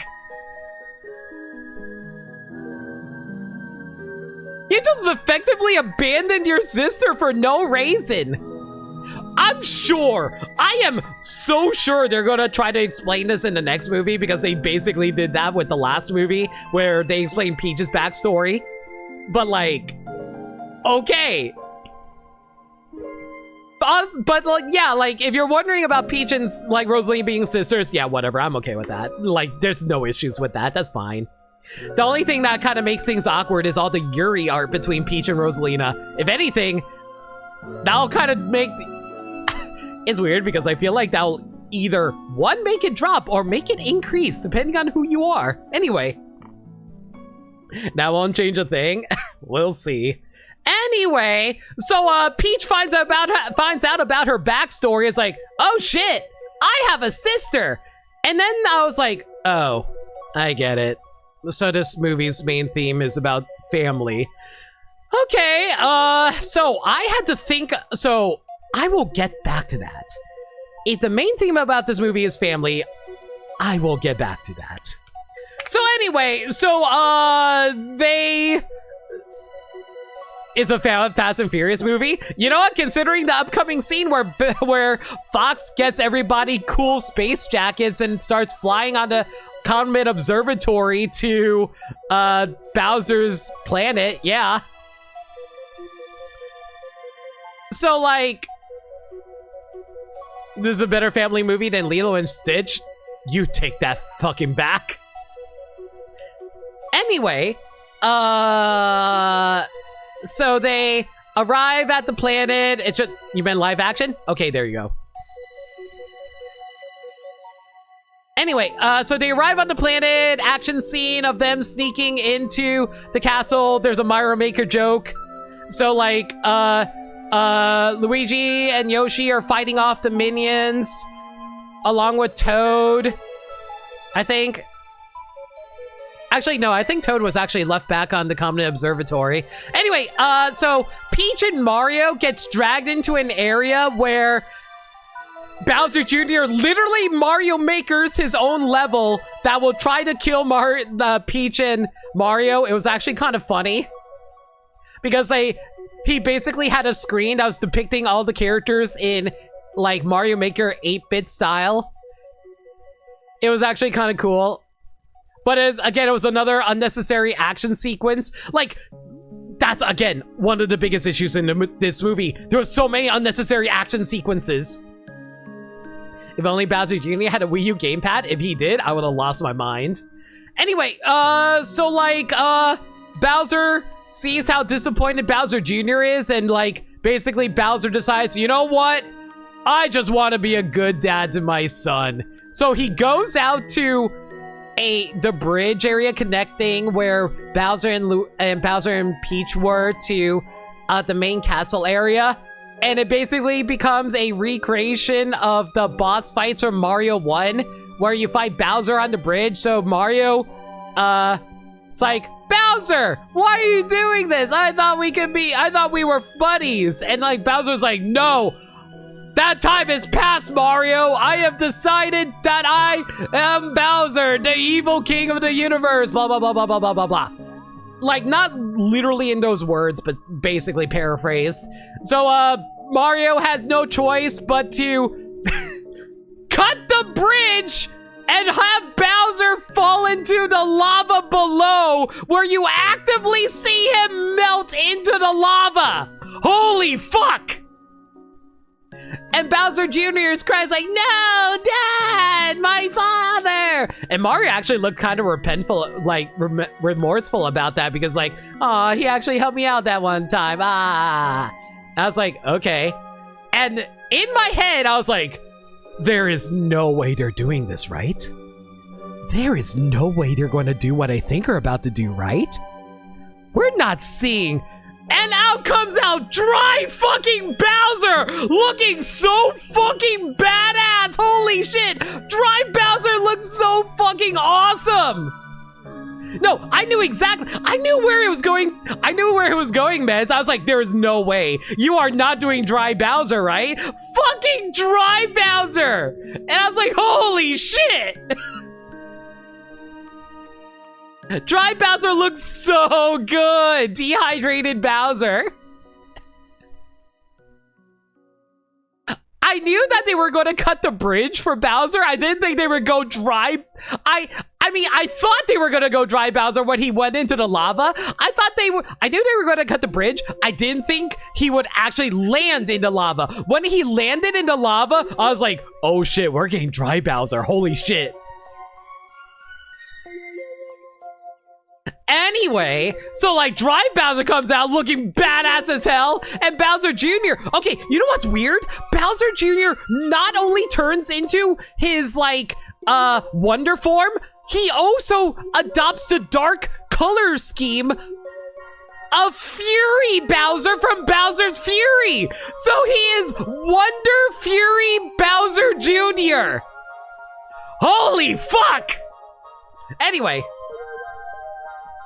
So like, and then there's a big action sequence while that is going on because Peach runs into the castle to go try to save Rosalina before Rosalina fucking dies. Yes, Rosalina was about to fucking die in this movie.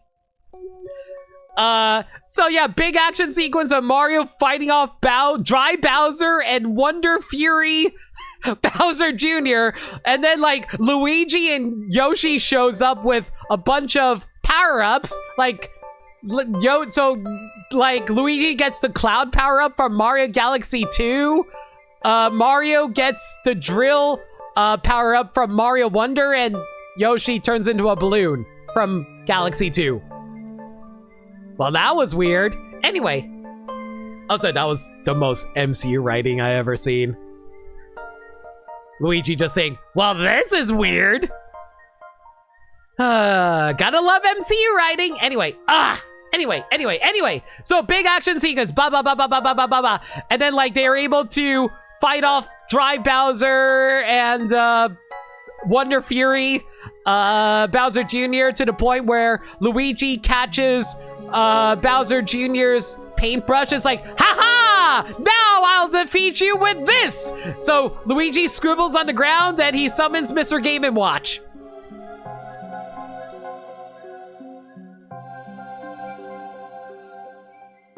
He summons Mr. Game & Watch.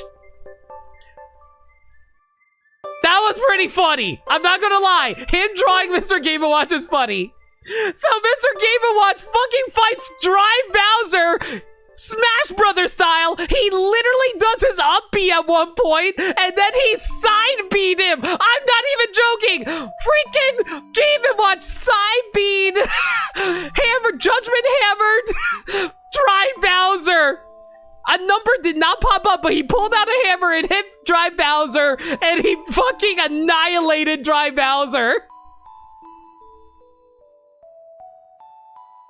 He should have showed the 9. There should have been a 9. I feel like I'm hearing a fever dream. I know, Led.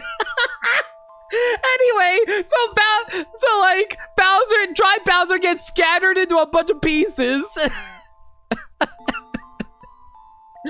And then like Bowser Jr.'s like, no, Dad! And then and like kills Mr. Game & Watch because yeah, he's a painting of Mr. Game & Watch, whatever. A 9 Shoyo would have been so peak. Anyway, so Bowser Jr. gets so pissed off that he snatches back his paintbrush and he paints the fucking ruined Kingdom Dragon from Mario Odyssey. Yes, it was the fucking ruined Kingdom Dragon from Odyssey. He fucking shows up. That one was random. So yeah, so Bowser Jr. is like, haha, go kill the Mario Brothers. And then the ruined dragon eats Bowser Jr.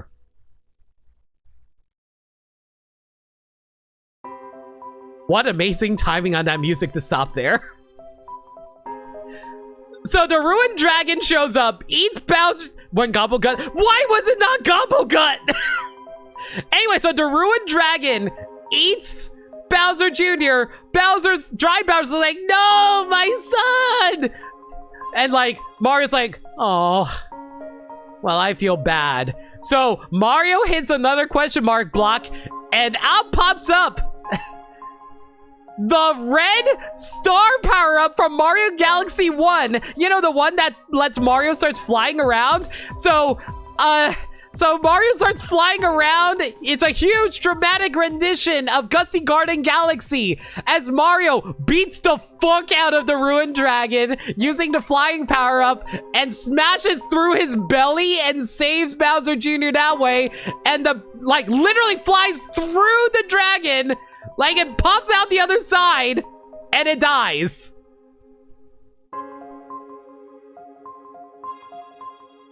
That power-up only shows up in one star in the observatory. Yup. So, yeah, so Mario saves Bowser Jr. It's like, oh, Bowser Jr. and Bowser are so happy that they're okay. I was like, yeah, okay, that's typical Mario fare. Fine. I did think that was actually kind of a cool sequence, but whatever. Anyway, so Peach is like doing a bunch of like hop, skips, and jumps to meet up with Rosalina, and Rosalina's about to die, but you know, through the power of love and like connection, Princess Peach and Rosalina touch each other, not like that. And they like restore life throughout the entirety of the Bowser planet, turns it into a grassy land. And so yeah, and everyone's all happy. Yay, yay, yay. And then everyone's like, okay, time to go home. And then it just cuts back to and then it immediately cuts back to the Mushroom Kingdom, where the giant gap of the giant hole where the former castle was is missing. And Rosalina and Peach are like, what the fuck happened? And then they Mario Maker rebuild the castle, and the end. Yes, the movie ends that abruptly. I'm not kidding. The movie just ends like that. It just ends like that. It ends that abruptly.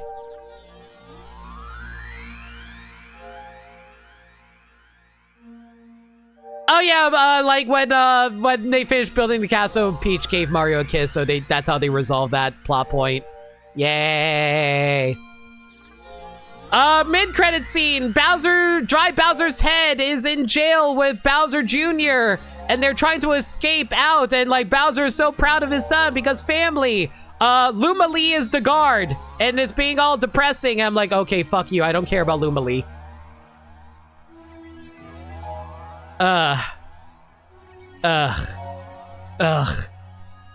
Okay, but here's another cool scene. Okay, so post-credits scene.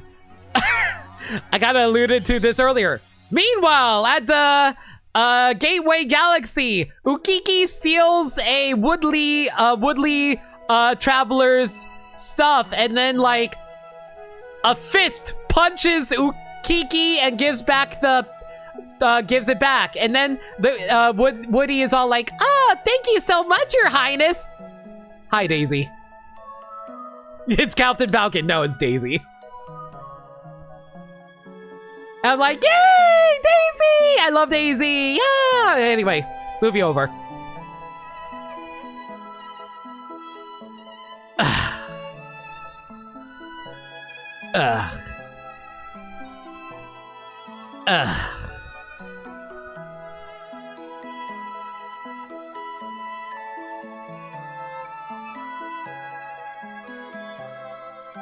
So, here's the thing.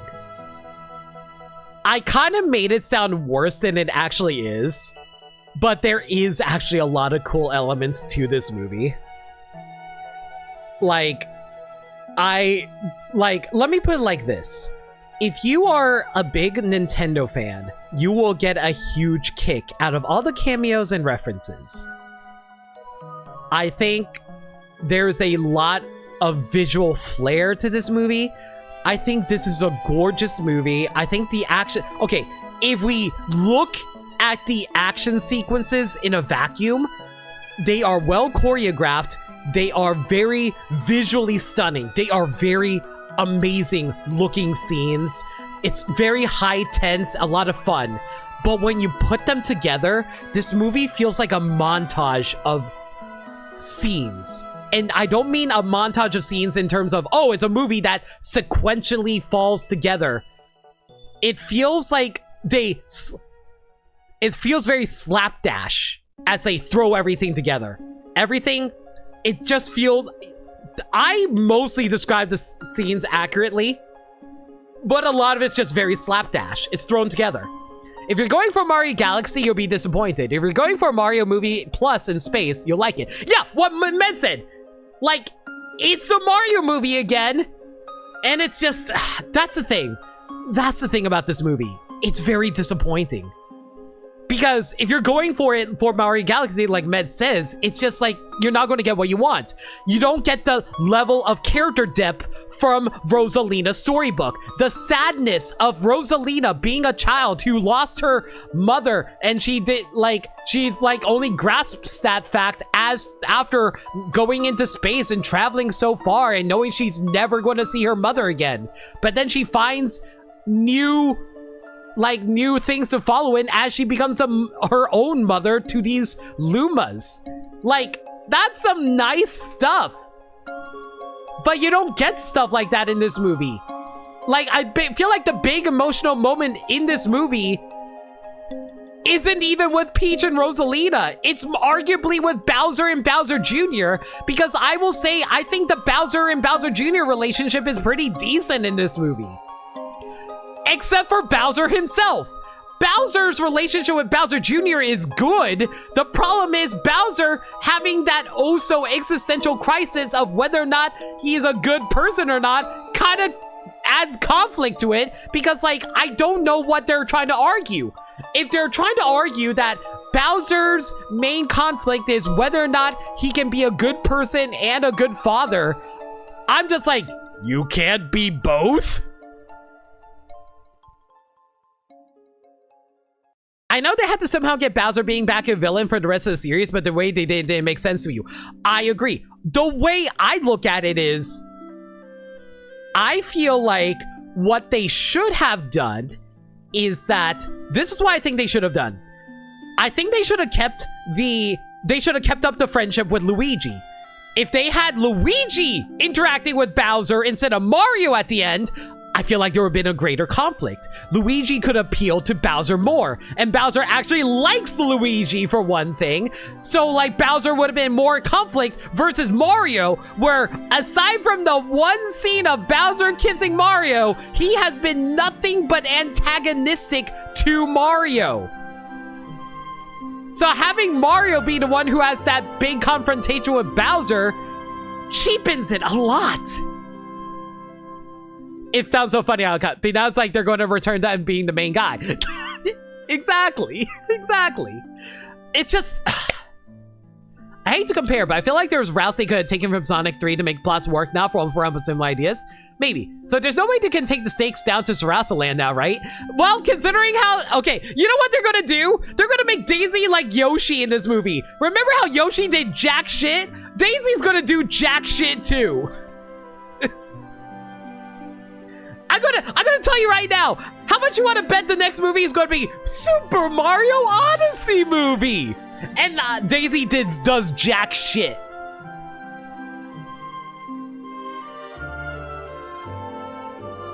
Aside from that one scene of Bowser kissing Mario, he hates him. Okay, that does sound really funny out of context. Super Mario Odyssey movie where Daisy fights Wario and Waluigi in a 5-minute scene. Yoshi's the one to break Mega Leg and the reason they even get the paintbrush to destroy Dry Bowser. Montaru, we are looking at the greater picture. We are not looking at minutia. Like, in the grand scheme of things, Yoshi did not matter. We can get rid of Yoshi. Let's replace Yoshi with Fox. Let's replace Yoshi entirely with Fox. Let's say Fox flew in onto Arwing and breaks the Mega Leg. Let's say Fox, like, gets the paintbrush away and helps with Dry Bowser. It doesn't have to be Yoshi, and that's the issue. There's nothing uniquely interesting that Yoshi could have done. It wasn't critical of the story that Yoshi was there. They just wanted Yoshi to be there because they wanted Yoshi. Exactly what Med said. And even if we can't say Fox, we'll replace Yoshi with literally another character that would fit in there. It doesn't have to be Fox. It can be whatever. Like, I don't know, Toad. Replace Yoshi with Toad during the end sequence. Nothing would have changed. They can't be Kamek the same way. That doesn't, Montaru. Here's the thing, though. Here's the thing. It's called writing around characters. Hang on. Let me think of a character. Give me a moment to think of a character.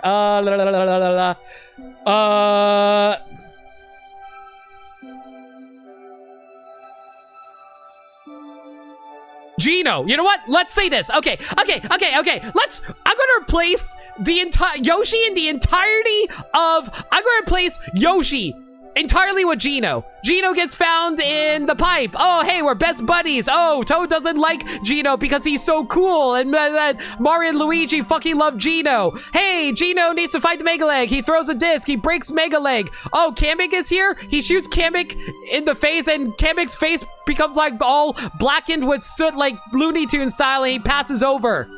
And oh man, good job, Gino. See, it doesn't matter. It's writing around characters. It's like, oh, but the Incredible Hulk is strongest one there is. And then Stan Lee is like, if I want to write Aunt May defeating the Incredible Hulk, I will write Aunt May defeating the Incredible Hulk. That's what I'm talking about. You're thinking about tiny details. I'm talking about the grand scheme of things. That still means they gave Yoshi a role in this movie. He doesn't, that's what I'm saying. Yoshi uniquely as a character doesn't do anything important. There is nothing that Yoshi does that only Yoshi can do in this movie. He could be literally anybody. Bowser can only be Bowser in this movie because he's the main villain. That is inherently something only Bowser can do. You cannot replace Bowser with someone else. You can replace Yoshi with literally anybody else. There's nothing thematically tying him to the climax. Exactly, Meds. That's what I'm saying. There's like, same thing for Fox. You can replace Fox with Lubba. Lubba can fucking pilot Starship Mario. Let's replace the R-Wing with Starship Mario. Let's replace Fox with Lubba. She could have been the one who was like the Fox's role. Same idea.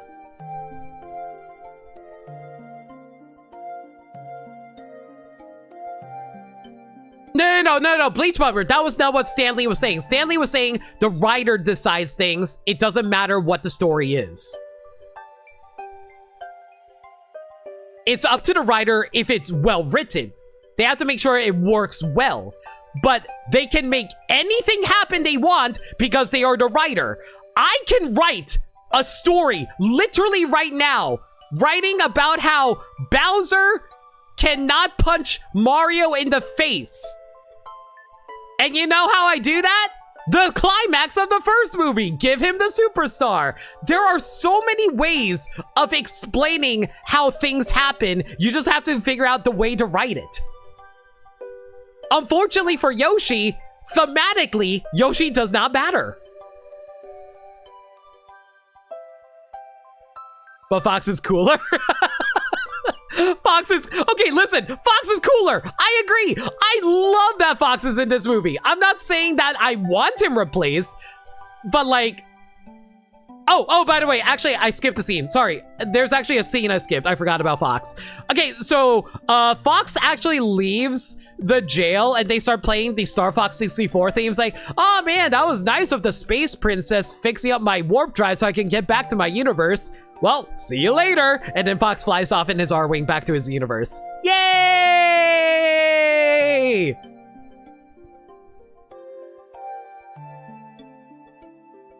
Oh, no, I get you, Bleach Bummer. Yay, Fox gets to go home! Yippee! Can we have a Star Fox spin-off now? I would love a Star Fox spin-off, please, please, please, please. I think they can still have a role. I think that stuff. No. Like, here's the thing. It's called movie bloat. Like, it's like, let me put it like this. Have you ever, like, this is as speaking as someone who has, like, has worked on so many different stories over the years, who has created millions of characters. I have created millions of characters. You know something I realized? They're superfluous. There are so many characters I created that has a role that they do, but they don't contribute anything. They do something, but it doesn't serve the narrative. The narrative is the most important thing when it comes to a story. The thematic storytelling of Mario Galaxy is flawed because the main theme of the movie, as far as I can tell, is family. What does Yoshi contribute to that?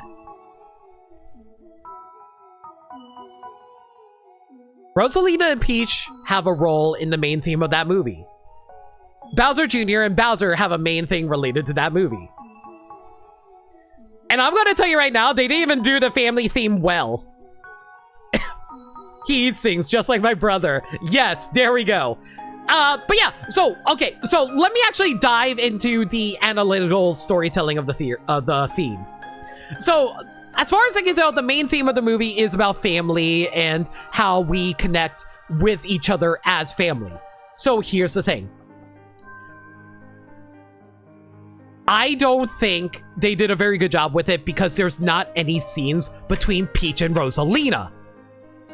If that is meant to be a foil to Bowser and Bowser Jr., Bowser Jr. and Bowser dominate this movie. I think there's only one scene where Peach and Rosalina have a dialogue with each other. And it's mostly just say, hi! And that's it.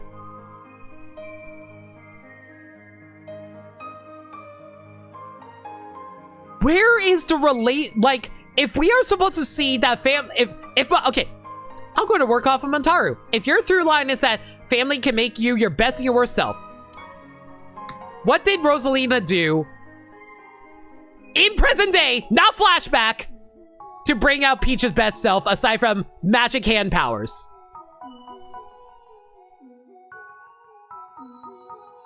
They also ruined Bowser's planet for some reason. Like they could have removed the cannon and left the rest for them. Exactly. And don't say building back her castle. That is just, that is not an emotional connection.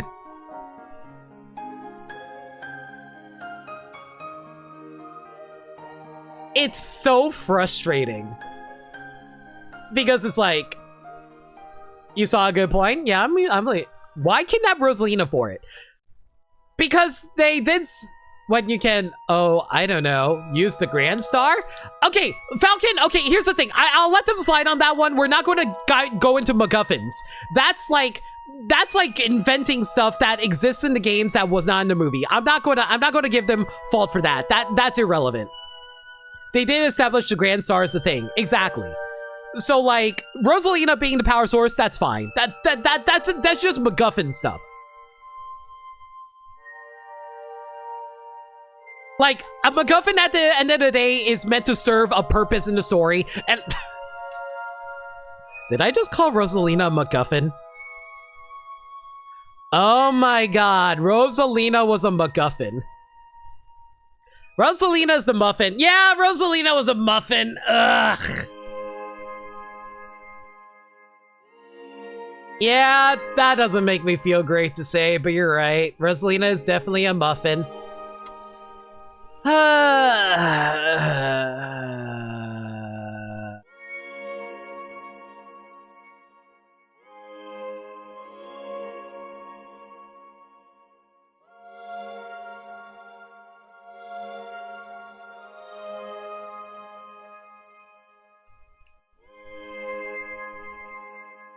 don't want to be that critical about this movie because, like I said, I think it's a fun movie. I have a lot of fun with this movie. And you know what? At the end of the day, that's what Miyamoto wants. Miyamoto isn't big on story. he has never been a guy who's like, oh, I want to tell an interesting character-driven drama. That is not what Miyamoto does. Miyamoto, at the end of the day, just wants to make fun things. And you know what? Yes, Mario Galaxy is fun. But in the kind of way where eating candy is fun. It's fun in the moment, but man, it's gonna leave me with a stomach ache afterwards if I eat too much of it. It's junk food. It doesn't mean anything. I'm not going to be all like, yes, Mario Galaxy movie is one of the greatest movies of all time. And it's not even the fun, it's not even a good kind of fun like Roger Rabbit. Roger Rabbit is a good fun time because that actually has like a lot of really good story to it. But like in terms of junk food, I think Mario Galaxy is a lot of fun. If you have fun watching a movie, good. If you're disappointed by the lack of story, also good. My main issue is you're going to argue it's a kid's movie to dismiss fair criticism, then it's a bad counter. Oh no, I'm not going to say it's a kid's movie. I'm not saying that. I'm just saying it's just a fun movie. But it's not a very good fun movie.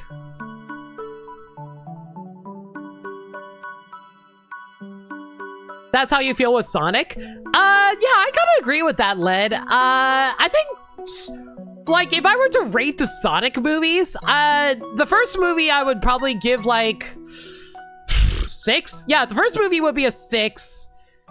I'd give and I make 2 and 3 7s. Yeah, I rank them as 6 and 7s.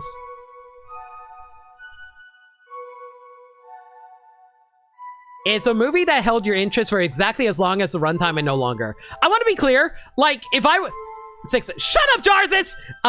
If I were to rate them objectively, 6, 7, 7. But if I were to rate them subjectively in terms of how much I had fun with them, 7, 8, 9. Yes, I know what I said.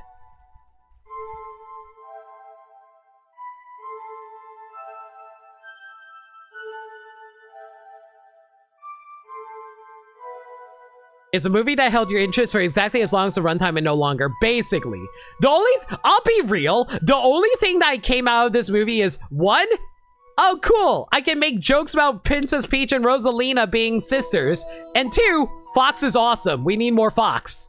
I'll probably rewatch the Fox anime sequence again sometime. I don't know if I'll watch the full movie again.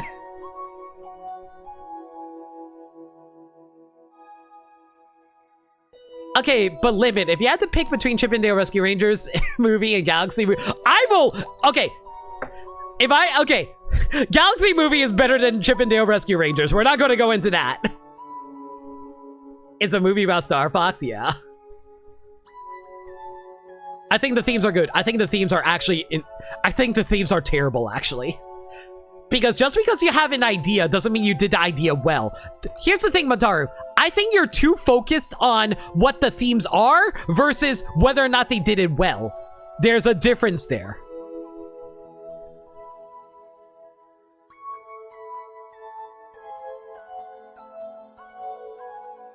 I don't think it was done well. Like, and it's so fascinating because, like, I can probably break it down even harder if I thought about it a little bit more as to why I think it doesn't work. Because, like, I can basically break down every scene even more if I had access to the movie, so I can, like, break down even the dialogue.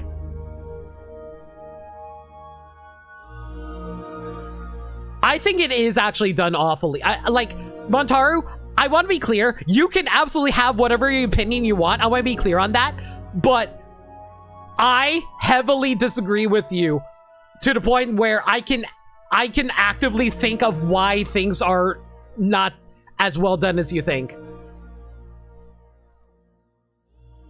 I'm not going to say you're wrong. I want to repeat, I'm not saying you're wrong, but I can think of many ways where I can demonstrate why I disagree.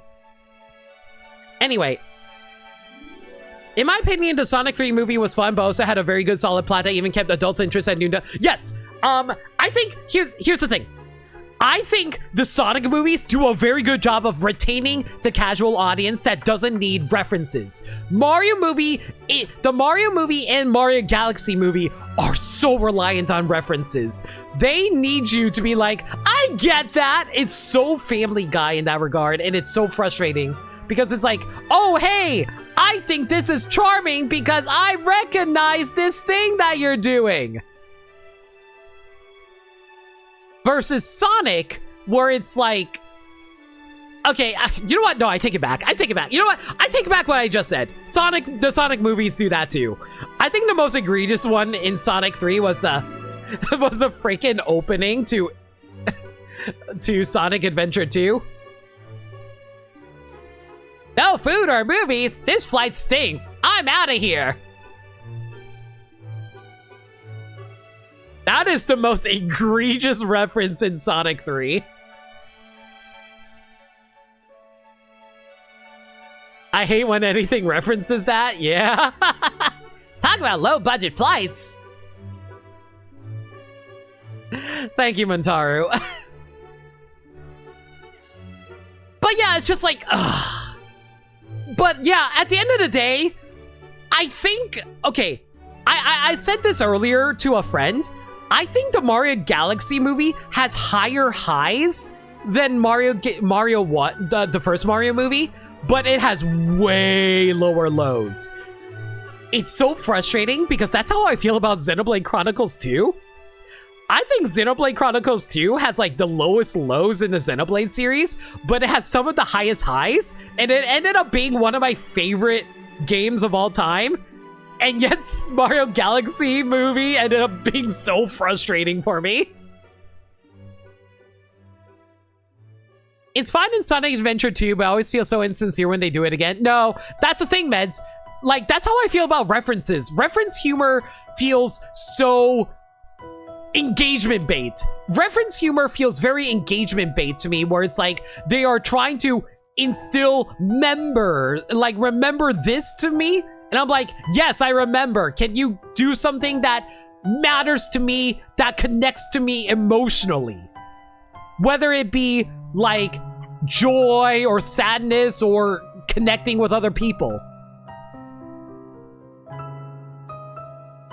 The first one is consistently a 6, but Galaxy goes between like 4 and 8. No, I agree, Meds. That's exactly how I feel. So it evens out to like a 6. That's basically how I felt about it, Meds. Remember how Shadow likes Latinas? Come on, let's make guac. Revenge guac. See, that's kind of funny.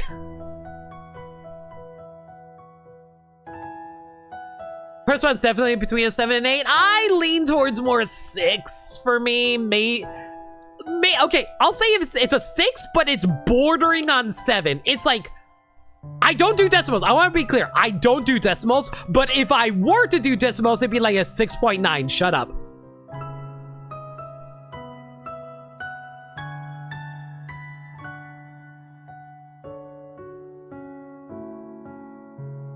I will say the reference that was done subtly well in Sonic 3 was when Shadow said, I spent the last 50 years reliving what they did to her. That's why who I am inside. Another part that is getting glossed is the giant Mario Maker sequence was able to save them with Chekhov's parasol. Enjoy that for Mario and Peach. It's fine, yeah. There's a quote I think Jeff Fowler said about your characters. I don't remember it, but it showed he cared about making characters when it went well in Sonic. Well, it's also really fun because Jeff Fowler was also the main, like, cutscene director for Shadow the Hedgehog, the game, right? If I recall correctly?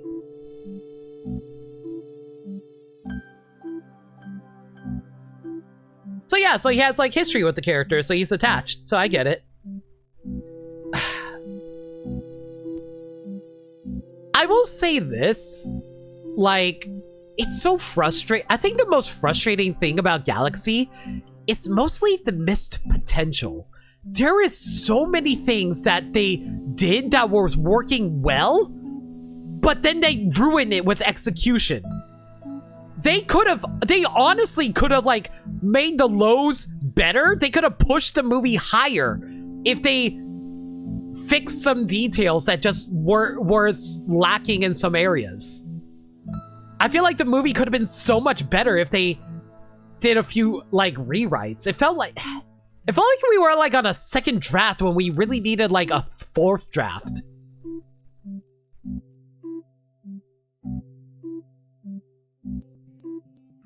And I feel like that's a big issue with the Illumination in general.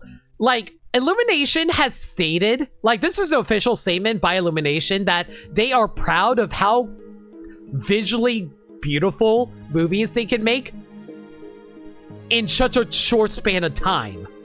I think they take too much pride in shoving out movies too quickly instead of letting them bake in the oven a little bit longer. They're basically half baking the movies and releasing it as is. And I feel like people are enjoying the parts that are done well while ignoring the other half that is just like a mess.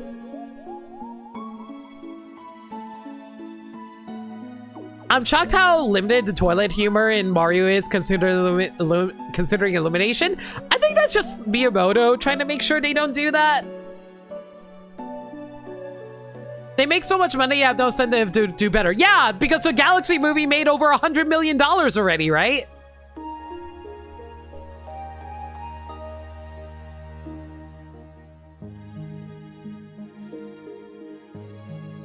The Mario Galaxy movie, to be clear. I want to be clear, I know I sound like I have heavy Sonic bias, and I swear you don't. You could take the Sonic movies and have, and even if 3, I find it's hard to do at times, but overall they kept evolving in film so far, they have been better than the last 3. No, I will say this, I think the Sonic movies are getting progressively better. I still don't rank them that highly. Like I said, I give them a 6, 7, 7 if I were to rank them as a film critic. But like I said, I think as a fan, I enjoy the hell out of them. I love watching the Sonic movies. I can rewatch the Sonic movies as much as I want. I can rewatch the first Mario movie. I don't know if I will rewatch the Galaxy movie. Aside from certain things, like I said, I want to see Star Fox. That would be cool. It's close to 370 million. Yeah, that's the thing. Here's the thing, though. Mediocre movies can sell well because, like, hey, people eat that shit up. And you know what? They were right. They got my ass into the movie seat. But I blame that on me watching way too many Mario, watching too much Mario content in general and playing Mario. It's just like, it feels like an obligation at this point, even though I really shouldn't.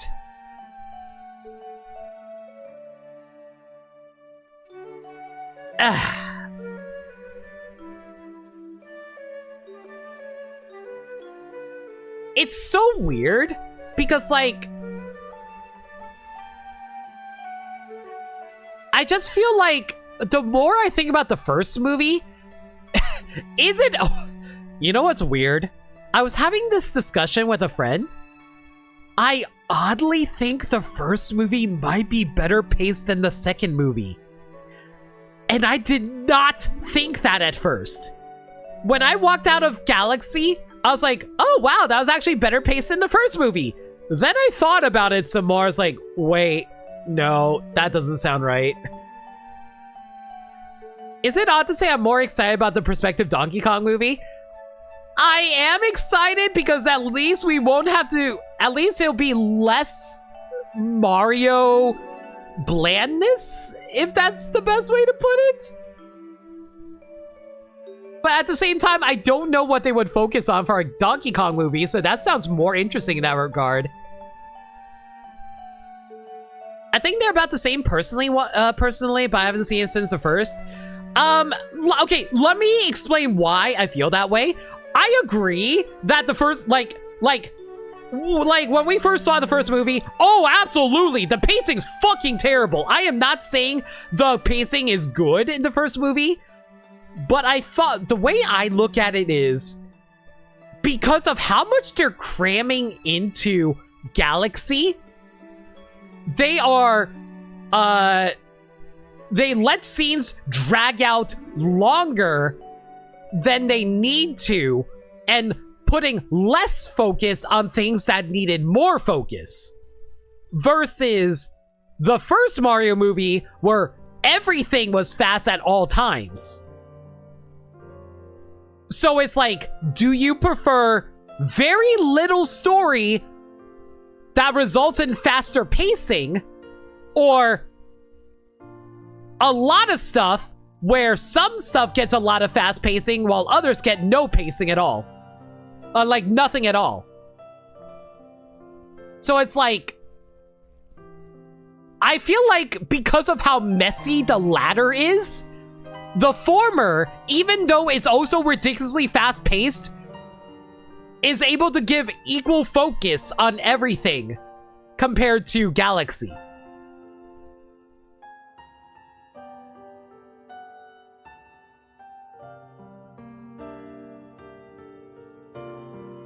So, I don't know if I would say what's annoying about me in Galaxy 2. They had like 3 or 4 sweeping shots of that thing where the characters enter a new exciting area and there's like a ton of people. Yeah, they did that a million times. That was actually really fucking annoying. I noticed that too. It also, like, and you know what annoyed me too, Meds? I also started picking up on the fact that so many action sequences were just wasting time. Like, that was another issue with the, like, the pacing issue I was talking about. When I watched the first Mario movie, every scene that they did, I was like, okay, this is necessary, this is necessary, this is necessary.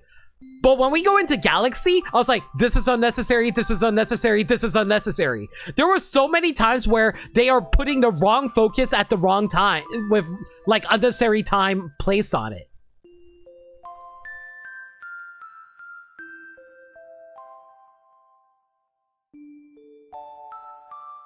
Like I said, the focus was just like all over the place and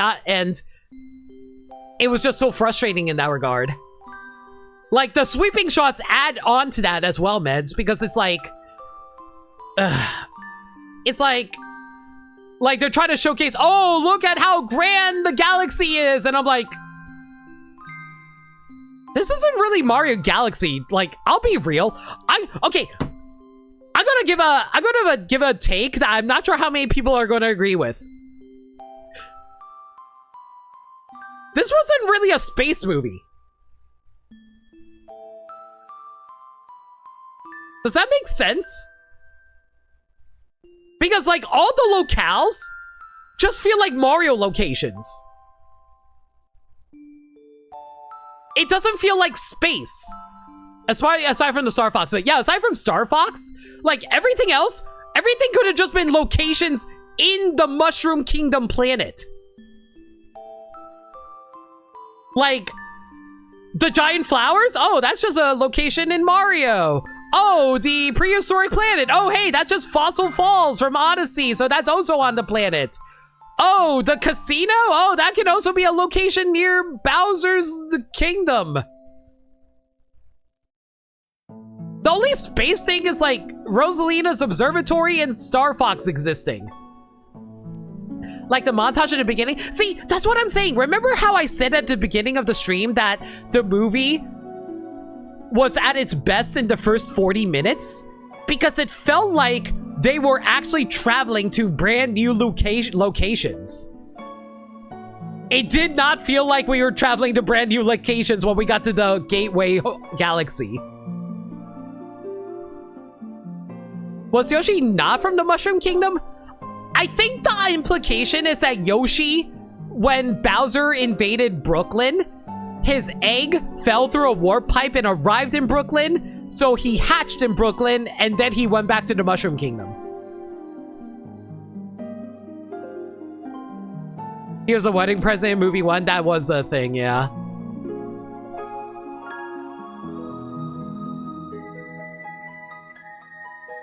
So yeah, this did not feel like a space movie. Like, it's so annoying in that regard. Ugh. Like I said, there's funny gags in this movie. I think this movie is actually really freaking funny. The Rob gag is really funny. The Peach breaking through the ventilation in the Gateway Galaxy is really fucking funny to me. Fox existing is also really funny.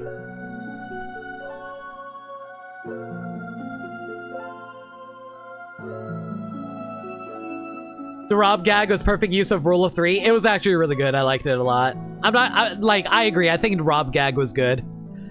But yeah, like, if I were to compliment this movie, it's pretty funny. The gags were pretty great. Game & Watch was stupid as hell. In a good way.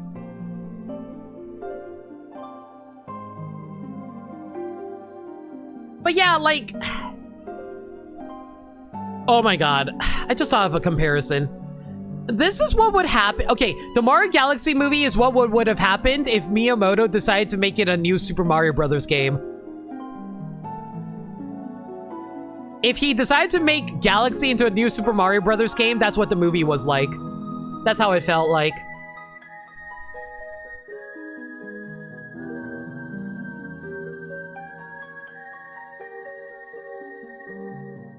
It's funny how Rob had more cinema appearances in the past year than Falco has.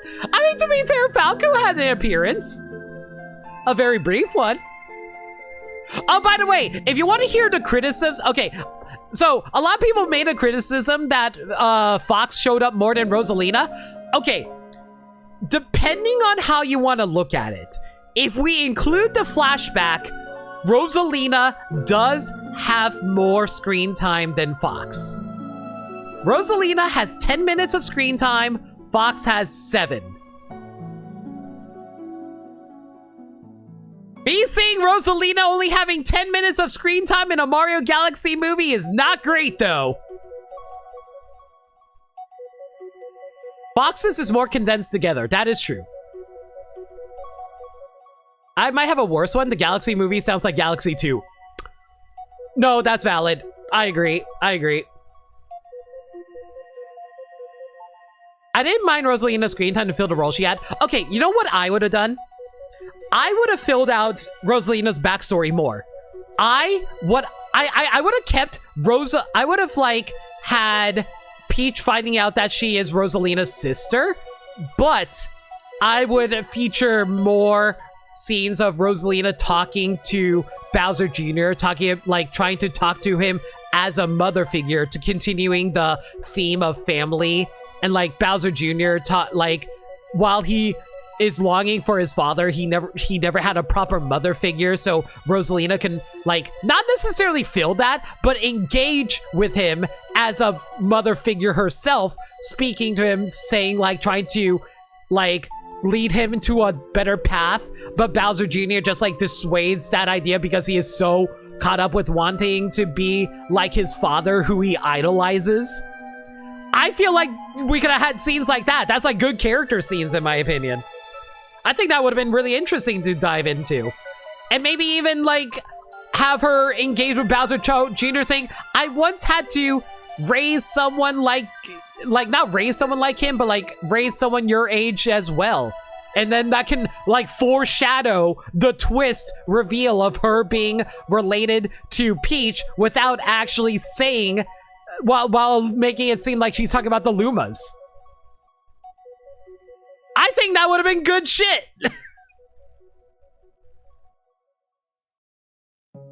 I don't know. Like I said, there's a lot of missed potential stuff. I feel like they could have done more with this movie. And like, every time I think of like, oh, they could have done this, they could have done this. But that's why I have to engage with it with what it actually is. And what it actually is, it's just a mediocre movie. And it's so frustrating because like I liked it. When I walked out of the theater, I thought I liked it more than the first movie. But the more I think about it, the more agitated I get about it.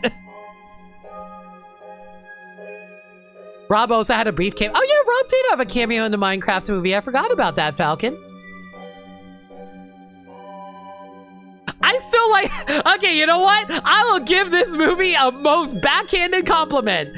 I like Mario Galaxy more than the Minecraft movie. At least it didn't teach a bad message to kids. I'm sure she was thrilled the opportunity either way, but I'm sure how much of a mega fan Brie is. Shame he only had 10 minutes worth of dialogue. I think Brie Larson was glad to play Rosalina, but yeah. As a child, I yearned for the galaxy. Man, both movies starred Jack Black. I think cut out the A-B plot of the first half, cut the dinosaur stuff, and flesh out everything else, and I'd be happier. No, I agree. I agree.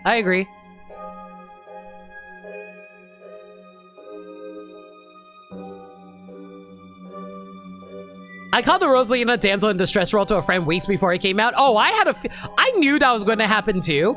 I just thought they would flesh it out with more scenes of her being in the captive role. This might be Brie's best role as she's canceled. Hey, listen, I like her as Captain Marvel. I like her more in the Marvels, but still.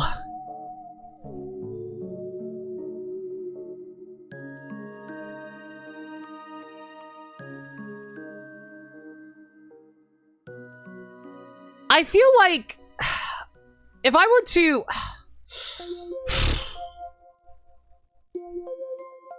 I know they weren't going to have Mario and Peach get together. The kiss is good enough. I'm okay with that. You just don't like MCU Captain Marvel? No, that's entirely valid, Valken. I totally get it. I get it.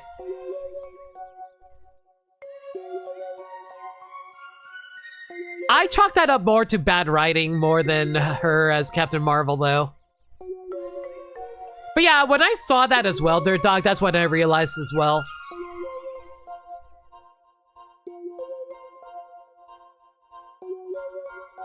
I don't know, man. I'm just like...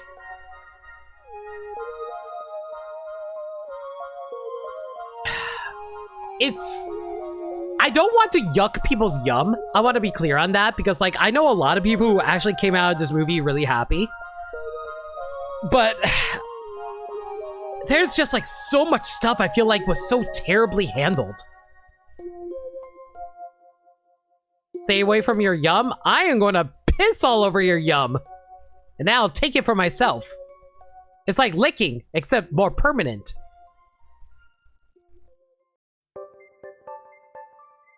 I don't know, y'all.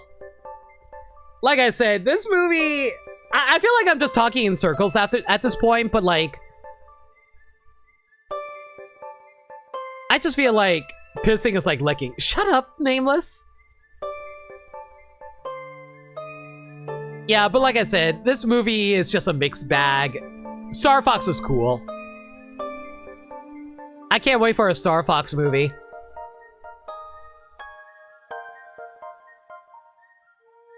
You know, you know what the best part of it? Oh God, guys, do I really want Illumination to make a Star Fox movie? Ugh. Do I want Miyamoto to help make a Star Fox movie? Do you want Miyamoto to also still be involved? I don't know. I feel like Miyamoto knows Star Fox needs to be more plot and character based, doesn't he? Random observation. At one point in the movie, Bowser says this is embarrassing because of how my brain works. It's like, ah, Jack Black just said the thing for the funny Octagon video.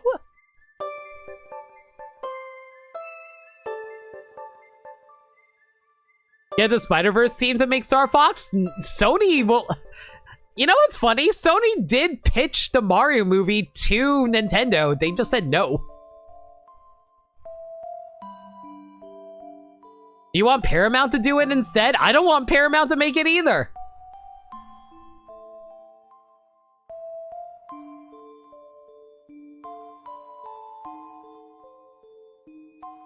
Did you know that Disney also wanted to make a Mario movie? I think the Disney Mario movie would be even worse now that I think about it. I'd be more okay with Paramount than Illumination. 50-50. You love how Disney technically owns the 1999 Mario Bros. Movie? It's so funny.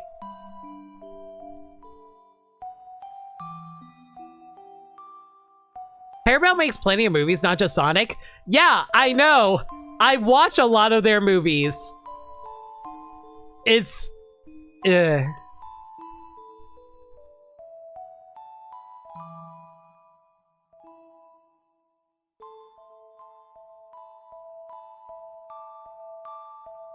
Okay, no, I agree with Gaddy. If DreamWorks made Star Fox, I would go insane. I think that'd be really good.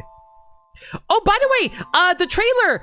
There was a trailer for a new DreamWorks movie that looks so fucking cool. It's by the director of Last Wish as well. It's like about a bunch of college kids who get stranded in another world and they're losing their memories of each other. It's visually beautiful. I really want to go watch that. Can't wait for God. Forgotten Island looks so good. That trailer looks so sick before the movie.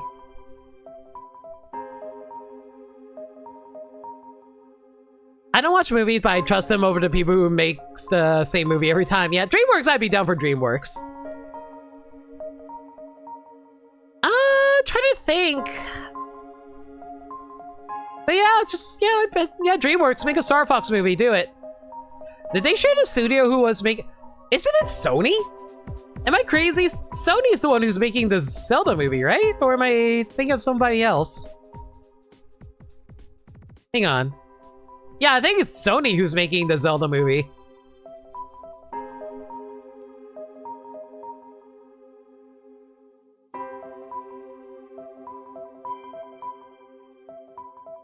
Speaking of which, I don't know how, you know, is it weird to say that I think live action Zelda is probably going to be better than the Mario movies? Hopefully. Hopefully. Although, you know what would be really funny? Considering how Nintendo is diving into movies, does that mean we're going to get the Nintendo movie bumper at the start of the Zelda movie like the Mario movies do? Like where, you know, like the 8-bit Mario and 8-bit Luigi jump onto the question mark block and then it shows Nintendo. Imagine if they played that before the Zelda movie. That'd be so funny. I still have no hope quite yet, but willing to be surprised. I would love to be surprised, but I have pretty decent hopes for it. I'm curious how they handle live-action Ganon, whether they go classic Pigman or Ocarina-style Boar of Demon. I think they would do Ocarina Time style if I were to wager. Mostly because that feels like something they can take, quote-unquote, more seriously in live action.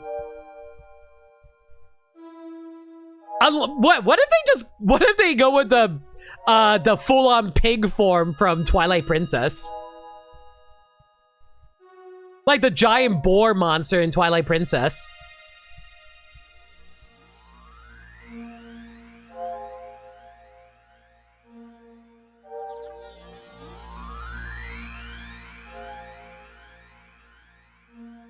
If they actually do a Kirby movie, I don't want Kirby talking at all. The only thing that Kirby can say is Poyo. Oh. Maybe his own name, like he's a freaking Pokemon. If Kirby doesn't sound like a confused child, I'm out. Okay, but what if Kirby sounds like Luma Lee? What if Kirby just talks like Luma Lee the entire time?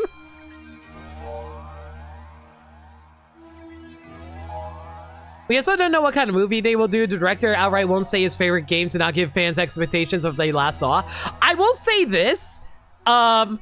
We do have some leaked photos. We do know that Link will have his green tunic. So it's not Breath of the Wild, at least.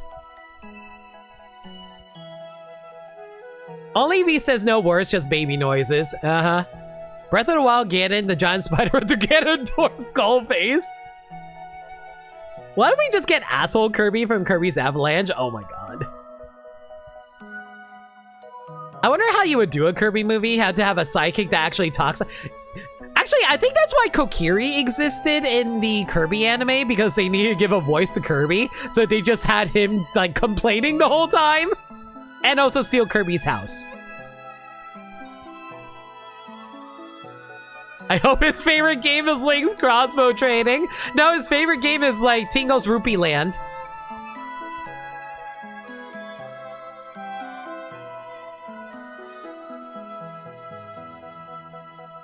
Now they did a Hoshi no Kabi Kirby Right Back at You movie. Sign me up. It's actually interesting that they actually did a CGI short for that a long time ago. Back on the 3DS Nintendo video app. DDD can talk all he wants. Does he talk with a Texan accent, though?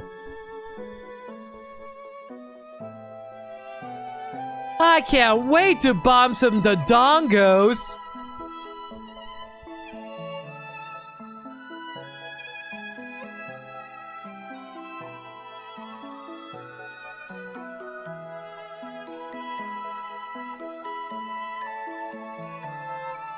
John Goodman as DDD. I don't think that'll work, but that'll be funny.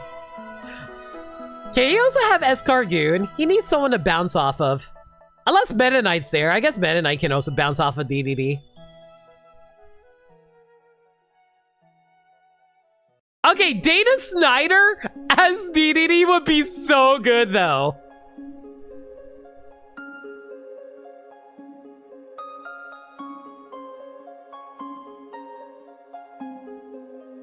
So you're saying John Goodman as Meta Knight?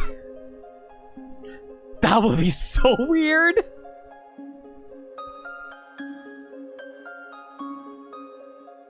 Also, why are we focusing on Kirby? Why not a Splatoon movie? I'll be so real with you guys. I think a Splatoon movie would do so well.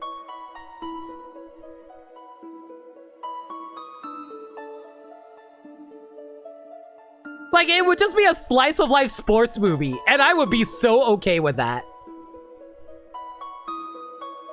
Unless they want to feature the Octarian. You know what? You know what would be really funny? If they made a Splatoon movie where the 90% of the movie is just them getting ready for a turf war competition and it's just a kid's sports movie, but in the last 10 minutes, suddenly an invasion of like Octarians attack everybody. Out of nowhere, just sudden alien invasion from the Octarians. And then all the Inklings had to gear up and go fight against the alien threat. Just last 10 minutes, no longer a sports movie. It's an alien invasion movie. Best movie ever.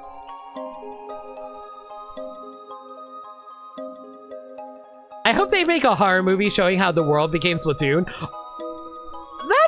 That would be actually kind of fun. Isn't that what the Splatoon manga is? Just slice of life sports series? Yeah, basically.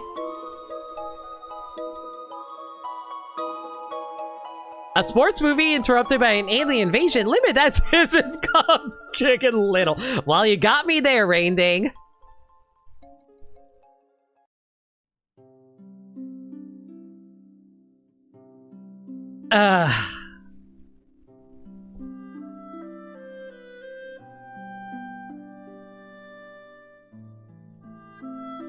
Chicken Little walks so Nintendo Studios could run. Okay, so I know we're getting a Mario movie, we're getting a Donkey Kong movie, we're getting Zelda. I don't ever want to see a Metroid movie. Can I never see a Metroid movie? After how they did with Mario, I don't think I ever want to see a Metroid movie. It just means Samus talking the whole time and they kind of need that. I don't know. It's so weird because like Iron Lung has basically no speaking at all. It's all atmosphere. And I'm like, can they make a Metroid movie like that? And I don't know if they would. I think they would insist on having Samus talk the whole time. Metroid movie were required they let Ridley say a slur. What if Ridley just called like... What if he called Mother Brain a clanker?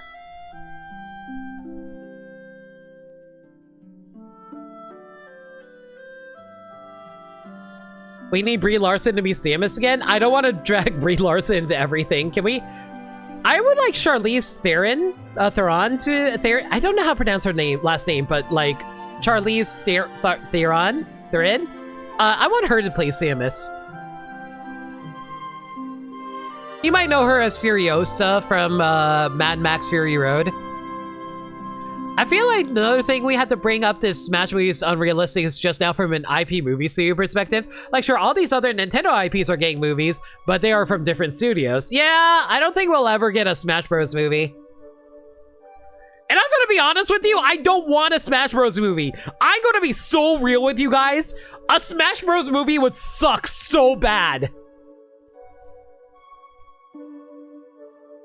Everybody would not get the screen time they need, no one would have anything fleshed out, and there is no real plot in Smash Brothers. We don't need a Smash Bros movie, guys. It's a fun idea, but it would not work in execution.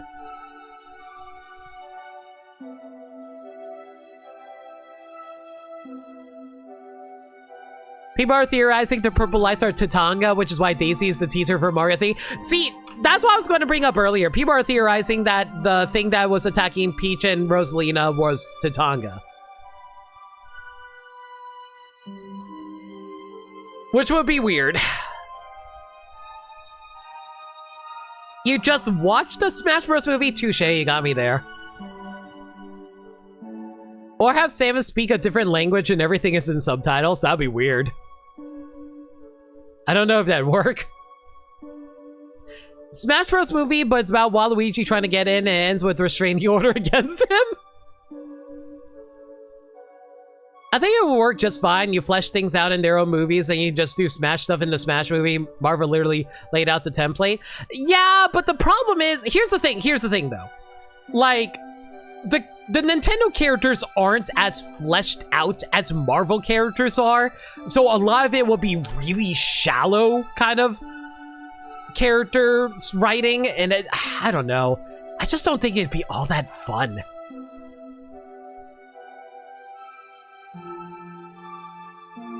Or you fuck with the Shroobs, great villains, and keeps the princess thing. Okay, if they use the Shroobs, that would be insane.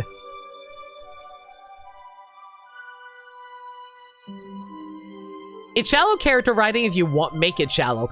Yeah, but that's the problem. It's Nintendo. Nintendo is nothing but shallow character writing. Unless it's an RPG. And even if it's an RPG, Mario RPG writing is pretty shallow too. At least recently they were. Smash Bros. Movie having to explain the lore of Xenoblade 1 to probably give context for Shulk. Okay, you know what would be funny? What if they just, like, did it, like, Star Fox style like they did in this movie, where it's, like, give a quick summation of what Xenoblade is, and everyone just stares blankly.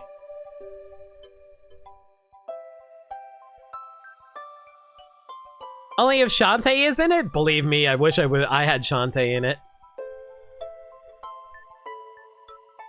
It depends on who is making the movie. We literally have Illumination to go off for Nintendo movies. I don't think if there's judge all Nintendo IPs from 2 Mario movies. Get back to me when we watch the Zelda movie. But I agree with you on that, that's fair.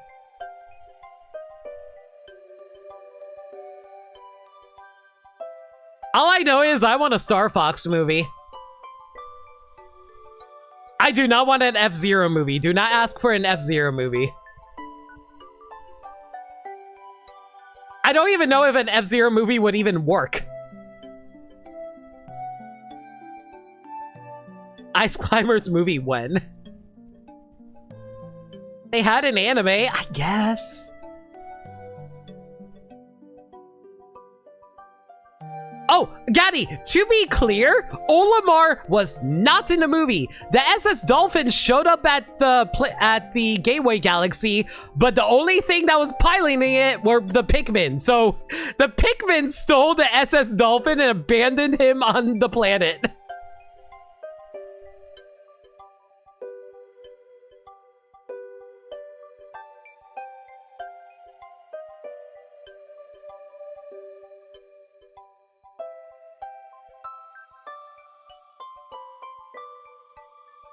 As much as we love the Mario RPGs, they aren't the deepest, yeah. I think F-Zero is prime material for a movie. What would the plot be about? Like, I know there are technically antagonists in F-Zero, but they're not very interesting. Either that or Olimar left the kids in the car. That too.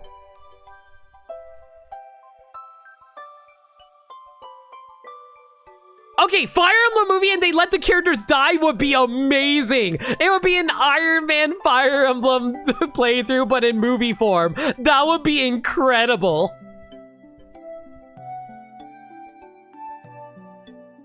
Like, you just meet up with, like, Lissa, and then Lissa just randomly dies after a while.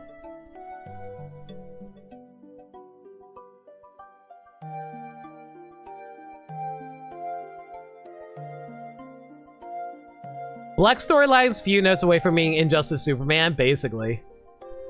I feel like the antagonists in F-Zero not having a ton of backstory is great for a movie as it makes them flexible. Fair. But the guided manga did have character deaths. Desykes died up, just straight up killed Cliff through the back. Jesus. Alright, it's getting close to midnight. We probably should wrap up discussion. Don't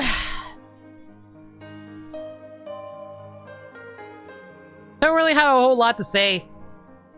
I kind of got out all my thoughts about the Galaxy movie. It's just disappointing. Could have been better. Kind of like, I'll probably will show it eventually when it comes out on home video to everybody. But like, you know, I'm gonna make this a movie night. I'm gonna make a movie night where I show both Mario Galaxy 1 and... Mario Movie 1 and Mario Galaxy Movie in the same night, back to back. And then we can judge whether or not one is better than the other that way. So we have that fresh on our minds. Yeah, I'll make that a movie night in the Discord server. But yeah, final rating for the Galaxy movie. Talk about overstimulation. Yeah, I realize it's going to feel like an ADHD movie. And it sounds like I'm still not after hearing this. I'm down for a movie night. Oh yeah, I'll do it. I'll make it a movie night. Yeah, everyone's going to be like, they're going to be like bombarded with colors and flashing lights. I hope y'all are looking forward to it. Anyway, but yeah, final rating for Mario Galaxy movie, 6 out of 10, could be better. My recommendation for anybody who wants to watch it, be a Mario fan. You might still be disappointed afterwards. Womp womp.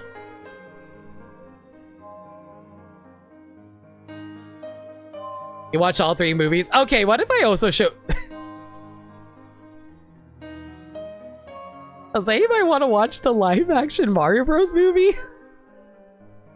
I could throw that in there.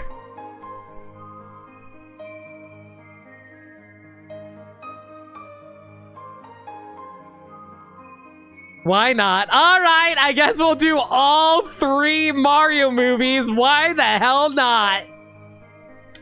I just hope the Zelda movie takes its time to let the scenes linger. Yes. 4? Oh, are you talking about the OVA? God, the OVAs.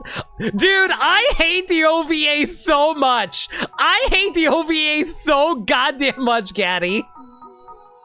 You don't know how much I hate that movie.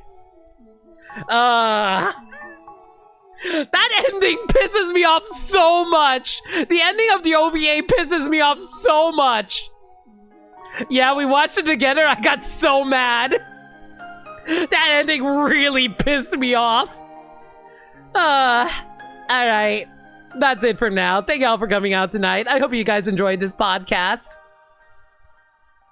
But Mario and Bowser became friends. Yeah, everyone, my poor Peach Mario loving heart. Anyway. Everyone, thank y'all for coming out tonight. Okay, so, again, if you were not around for my news at the beginning of the stream, I'm going to give the news again. My surgery, my final neck surgery will be on Tuesday. I am going to be out of commission for a while. I don't know how long. Like, the last time I did my emergency surgery, I was able to recover within like a day or 2. But we're going to be diving a little deeper this time around. They're going to get rid of the roots of my cyst And I am terrified. I am scared. I am going to be real. I am not looking forward to that. I hate surgery. I hate pain. I am scared. I am very, very scared. So I might be out of the commission for a while. So again, I might be out of commission for the rest of this week. There'll still be a movie night tomorrow night, but on Tuesday, I'm going to be gone for a while. I hope you all stay safe while I'm away. But yeah, thank you all so much. I appreciate you guys, seriously.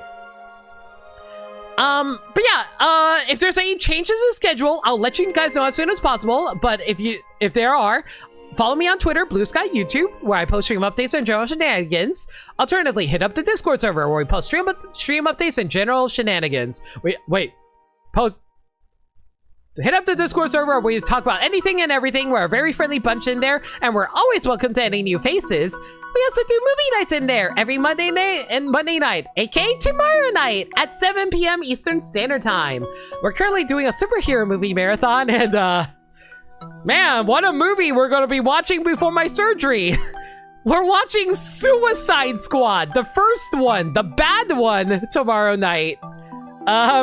If you guys want to check that out, consider hitting up the Discord server where we host it. Why am I watching this before my surgery? That's going to make me feel even worse. Anyway, yeah, that's going to be it for now. If you guys have any raid messages in mind, let me know. We're going to find ourselves a raid target.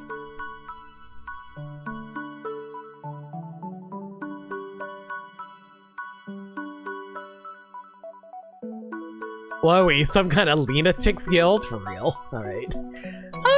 Who's streaming right now? Well, I have a few people I can raid.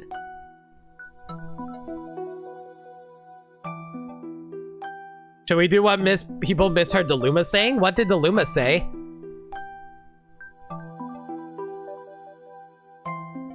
I fucking found you?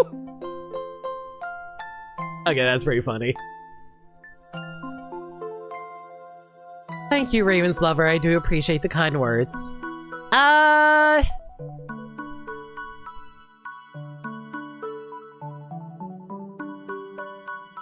Shoot. I feel like there's something else I said.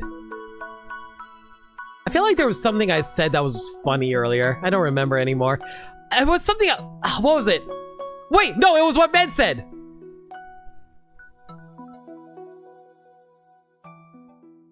Yeah, I'm gonna go with this raid message.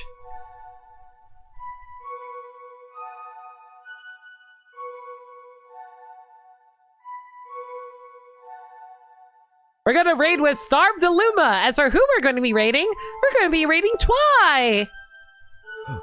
I think Twy's on the end game of Pokemon Legends Arceus, so if you guys want to avoid that, there's your warning on that. But I think it's safe enough to raid. It's been so long, I think Legends Arceus is safe enough to raid.